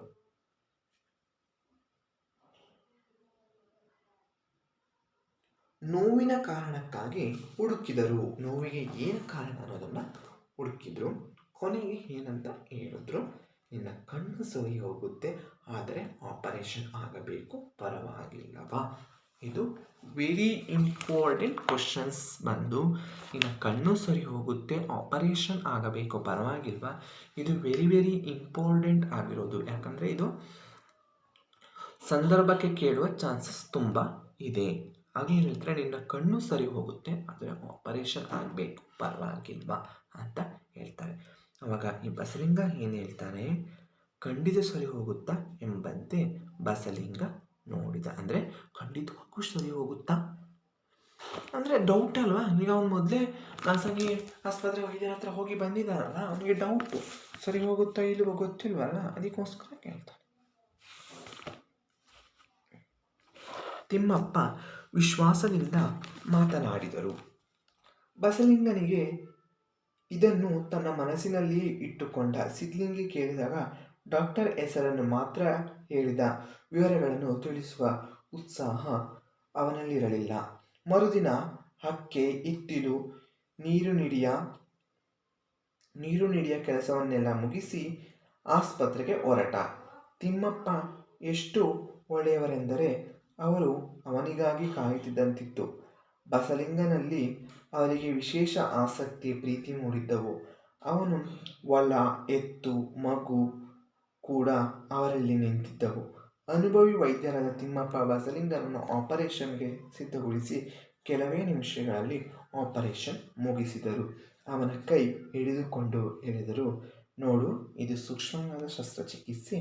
ನೀನು 2 ವಾರ ತಲೆಗೆ ನೀರನ್ನು ಸೋಂಕಿಸಬಾರದು. ನೀರು ಬಿದ್ದರೆ ಕಣ್ಣು ಕೆಟ್ಟು ಹೋಗುವ ಅಪಾಯ ಇದೆ. ಇದನ್ನು ಸರಿಯಾಗಿ ನೆನಪಿಟ್ಟುಕೋ ಅಂತ ಹೇಳಿದರು. ಅಂದರೆ ತಿಮ್ಮಪ್ಪ ತುಂಬ ವಿಶ್ವಾಸದಿಂದ, ತುಂಬ ಪರಿಚಯಸ್ಥರಿಂದ, ಸಲಿಗೆಯಿಂದ ಏನು ಮಾಡಿದ್ರು, ಮಾತನಾಡಿಸಿದ್ರು. ಬಸಲಿಂಗನಿಗೆ ಇದನ್ನು ತನ್ನ ಮನಸ್ಸಿನಲ್ಲಿಯೇ ಇಟ್ಟುಕೊಂಡ. ಈ ಎಲ್ಲವನ್ನು ಕೂಡ ಅವರು ಹೇಳಿದ ಎಲ್ಲ ಮಾತುಗಳನ್ನು ಕೂಡ ತನ್ನ ಮನಸ್ಸಲ್ಲೇ ಇಟ್ಟುಕೊಂಡ. ಸಿದ್ಲಿಂಗಿ ಕೇಳಿದಾಗ ಡಾಕ್ಟರ್ ಹೆಸರನ್ನು ಮಾತ್ರ ಹೇಳಿ. ಸಿದ್ಲಿಂಗಿ ಯಾರಿಲ್ಲಿ? ಬಸಲಿಂಗನ ಹೆಂಡತಿ. ಬಸಲಿಂಗನ ಹೆಂಡತಿ ಸಿದ್ಲಿಂಗಿ ಅವರು ಕೇಳಿದಾಗ ಡಾಕ್ಟರ್ ಹೆಸರನ್ನ ಮಾತ್ರ ಹೇಳಿದ. ವಿವರಗಳನ್ನು ಅವನೇನು ಮಾಡಲಿಲ್ಲ, ತಿಳಿಸುವ ಉತ್ಸಾಹನೂ ಅವನಿಗಿರಲಿಲ್ಲ. ಅವಳು ಕೂಡ ಕೇಳಲಿಕ್ಕೂ ಹೋಗಲಿಲ್ಲ ಅನಿಸುತ್ತೆ. ಮರುದಿನ ಹಕ್ಕೆ, ಇತ್ತಿಲು, ನೀರು ನೀಡಿಯ ಕೆಲಸವನ್ನೆಲ್ಲ ಮುಗಿಸಿ, ಅಂದರೆ ಆಶ್ರಯ, ನೆಲೆ ಎಲ್ಲವನ್ನೂ ಕೂಡ, ಆಶ್ರಯ ನೆಲೆಯಲ್ಲಿ ಏನೇನು, ಹಿತ್ತಲಲ್ಲಿ ಏನೆಲ್ಲ ಕೆಲಸ ಇರುತ್ತೆ, ಒಬ್ಬ ರೈತ ಅಂದರೆ ಏನೇನೋ ಕೆಲಸಗಳಿರುತ್ತೆ. ನೀರು ಹಿಡಿಯುವ ಕೆಲಸ, ಹಕ್ಕೆ ಅಂದರೆ ಆಶ್ರಯ, ನೆಲೆ, ಆಶ್ರಯ ಇರುವ ನೆಲೆ, ಅಲ್ಲೆಲ್ಲ ಏನೇನು ಕೆಲಸ ಇರುತ್ತೆ. ಇತ್ತಿಲು ಅಂದರೆ ಮನೆ ಹಿಂಬದಿಯಲ್ಲಿರುವ ಜಾಗ ಅಥವಾ ಒಂದು ಮನೆ ಹತ್ರ ಇರುವ ಜಾಗವನ್ನು ಇತ್ತಿಲು ಅಂತ ಹಿಂದಿನ ಕಾಲದಲ್ಲಿ ಕೂಡ ಕರೀತಿದ್ರು. ಈಗಲೂ ಕೂಡ ಕೆಲವು ಊರುಗಳಲ್ಲೂ, ಕೆಲವು ಭಾಷೆಗಳಲ್ಲೂ ಕೂಡ ಈಗಲೂ ಕೂಡ ಭಾಷೆಗಳನ್ನ, ಕನ್ನಡ ಭಾಷೆಗಳಲ್ಲೇ ಕೂಡ ಈಗಲೂ ಕೂಡ ಬಳಕೆಯಲ್ಲಿ ಇವೆ. ಕೆಲಸವನ್ನೆಲ್ಲ ಮುಗಿಸಿ ಆಸ್ಪತ್ರೆಗೆ ಹೊರಟ. ಇವೆಲ್ಲವನ್ನ ಮುಗಿಸಿ ಏನು ಮಾಡಿದ್ರು, ಆಸ್ಪತ್ರೆಗೆ ಹೊರಟ. ತಿಮ್ಮಪ್ಪ ಎಷ್ಟು ಒಳ್ಳೆಯವರೆಂದರೆ ಅವರು ಅವನಿಗಾಗಿ ಕಾಯುತ್ತಿದ್ದಂತಿತ್ತು. ತಿಮ್ಮಪ್ಪ ಎಷ್ಟು ಒಳ್ಳೆ ಡಾಕ್ಟರ್ ಅಂದರೆ ಬಸಲಿಂಗನಿಗೆ ಹೋದ ತಕ್ಷಣ ಅವರು ಬಸಲಿಂಗನಿಗೋಸ್ಕರನೇ ವೆಯ್ಟ್ ಮಾಡ್ತಾಯಿದ್ರು, ಕಾಯ್ತಿದ್ರು, ನನಗೋಸ್ಕರನೇ ಕಾಯ್ತಾ ಇದ್ರು ಅವರು ಅನ್ನುವಂತೆ ಇತ್ತು. ಬಸಲಿಂಗನಿಗಾಗಿ ಕಾಯುತ್ತಿದ್ದಂತಿತ್ತು. ಬಸಲಿಂಗನಲ್ಲಿ ಅವರಿಗೆ ವಿಶೇಷ ಆಸಕ್ತಿ. ಯಾಕಂದರೆ ಬಸಲಿಂಗನನ್ನು ಕಂಡ್ರೆ ತಿಮ್ಮಪ್ಪನಿಗೆ ಒಂದು ರೀತಿಯ ವಿಶೇಷ ಆಸಕ್ತಿ, ಅವನ ಕಂಡ್ರೆ ಒಂದು ರೀತಿಯ ಆಸಕ್ತಿ, ಒಂದು ರೀತಿಯ ಆಕರ್ಷಣೆ ಅಂತಲೇ ಹೇಳ್ಬೋದು. ಯಾಕಂದರೆ ಅವನಲ್ಲಿರೋ ಮುಗ್ಧತೆಗಳು, ಅವನಲ್ಲಿರೋ ಏನೋ ಒಂದು ರೀತಿ ಸುಳ್ಳನ್ನು ಹೇಳಲಿಕ್ಕೆ ಬರದಿರೋದು, ಮುಗ್ಧತೆ, ಎಲ್ಲವನ್ನು ತೋಡಿಕೊಂಡ ರೀತಿ, ಅವನ ಕಷ್ಟಗಳು ಎಲ್ಲವೂ ಕೂಡ ತಿಮ್ಮಪ್ಪನವರಿಗೆ ಗೊತ್ತಿರೋದ್ರಿಂದ ಅವರು ಕೂಡ ಆ ರೀತಿ ನಡ್ಕೊಂಡ್ರು ಅಂತ ಅನಿಸುತ್ತೆ. ವಿಶೇಷ ಆಸಕ್ತಿ ಇತ್ತು ಅವರಿಬ್ಬರು ಕೂಡ ನಡುವೆ ಕೂಡ ಒಂದು ರೀತಿಯ ಬಾಂಧವ್ಯಗಳು, ಪ್ರೀತಿಗಳು ಕೂಡ ಮೂಡಿತು. ಒಂದು ರೀತಿ ಬಾಂಧವ್ಯಗಳೇನು ಮಾಡಿತು, ಮೂಡಿದ್ದಲ್ಲಿ ಒಂದು ರೀತಿಯ ಬಾಂಧವ್ಯಗಳು ಕೂಡ ಮೂಡಿತು, ಪ್ರೀತಿ ಮೂಡಿದವು. ಅವನ ಹೊಲ, ಎತ್ತು, ಮಗು ಕೂಡ ಅವರಲ್ಲಿ ನಿಂತಿದ್ದವು. ಅಂದರೆ ಅವನ ಹೊಲ, ಏನು ತಿಮ್ಮಪ್ಪನ ಹೊಲ ಮತ್ತು ಮಗು ಕೂಡ ಅವರಲ್ಲಿ ನಿಂತಿದ್ದವು. ಅವೆಲ್ಲ ಕಷ್ಟಗಳು ಕೂಡ ತಿಮ್ಮಪ್ಪನವರಲ್ಲಿ ಕಾಣಿಸ್ತಿತ್ತು, ಅವರಲ್ಲಿ ನಿಂತಿದ್ದವು. ಅನುಭವಿ ವೈದ್ಯರಾದ ತಿಮ್ಮಪ್ಪ ಬಸಲಿಂಗನನ್ನು ಆಪರೇಷನ್ಗೆ ಸಿದ್ಧಗೊಳಿಸಿ, ಅನುಭವಿ ವೈದ್ಯರಂದರೆ ತುಂಬ ಸರ್ವಿಸ್ ಇರೋ, ಅಂದರೆ ಅನುಭವಿ ವೈದ್ಯರಾದ ತಿಮ್ಮಪ್ಪ ಬಸಲಿಂಗನನ್ನು ಆಪರೇಷನ್ಗೆ ಸಿದ್ಧಗೊಳಿಸಿ ಕೆಲವೇ ನಿಮಿಷಗಳಲ್ಲಿ ಆಪರೇಷನ್ ಮುಗಿಸಿದರು. ಕೆಲವೇ ನಿಮಿಷಗಳಲ್ಲಿ ಏನು ಮಾಡಿದ್ರು, ಆಪರೇಷನನ್ನು ಮುಗಿಸಿದರು. ಅವನ ಕೈ ಹಿಡಿದುಕೊಂಡು ಹೇಳಿದರು, ನೋಡು, ಇದು ಸೂಕ್ಷ್ಮವಾದ ಶಸ್ತ್ರಚಿಕಿತ್ಸೆ. ಅವನ ಕೈಯನ್ನು ಹಿಡ್ಕೊಂಡು ಹೇಳ್ತಾರೆ, ನೋಡು, ಇದು ಸೂಕ್ಷ್ಮವಾದ ಶಸ್ತ್ರಚಿಕಿತ್ಸೆ. ನೀನು 2 ವಾರ ತಲೆಗೆ ನೀರನ್ನು ಸೋಂಕಿಸಬಾರದು. ನೀರು ಬಿದ್ದರೆ ಕಣ್ಣು ಕೆಟ್ಟು ಹೋಗುವ ಅಪಾಯವಿದೆ. ಏನು ಹೇಳ್ತಾರೆ ಹೇಳಿ? ತಲೆಗೆ ನೀರನ್ನು ಸೋಂಕಿಸಬಾರದು, ನೀರು ಬಿದ್ದರೆ ಕಣ್ಣು ಕೆಟ್ಟು ಹೋಗುವ ಅಪಾಯ ಇದೆ, ಇದನ್ನು ಸರಿಯಾಗಿ ನೆನಪಿಟ್ಟುಕೋ ಅಂತ ಹೇಳಿ ಕಳಿಸ್ತಾರೆ. ಅಂದರೆ ನೀರು ಬಿದ್ದರೆ ಕಣ್ಣು ಕೆಟ್ಟು ಹೋಗುವ ಸಾಧ್ಯತೆ ಇದೆ, ಇದನ್ನು ಸರಿಯಾಗಿ ನೆನಪಿಟ್ಟುಕೋ ಅಂತ ಕೂಡ ಹೇಳ್ತಾರೆ.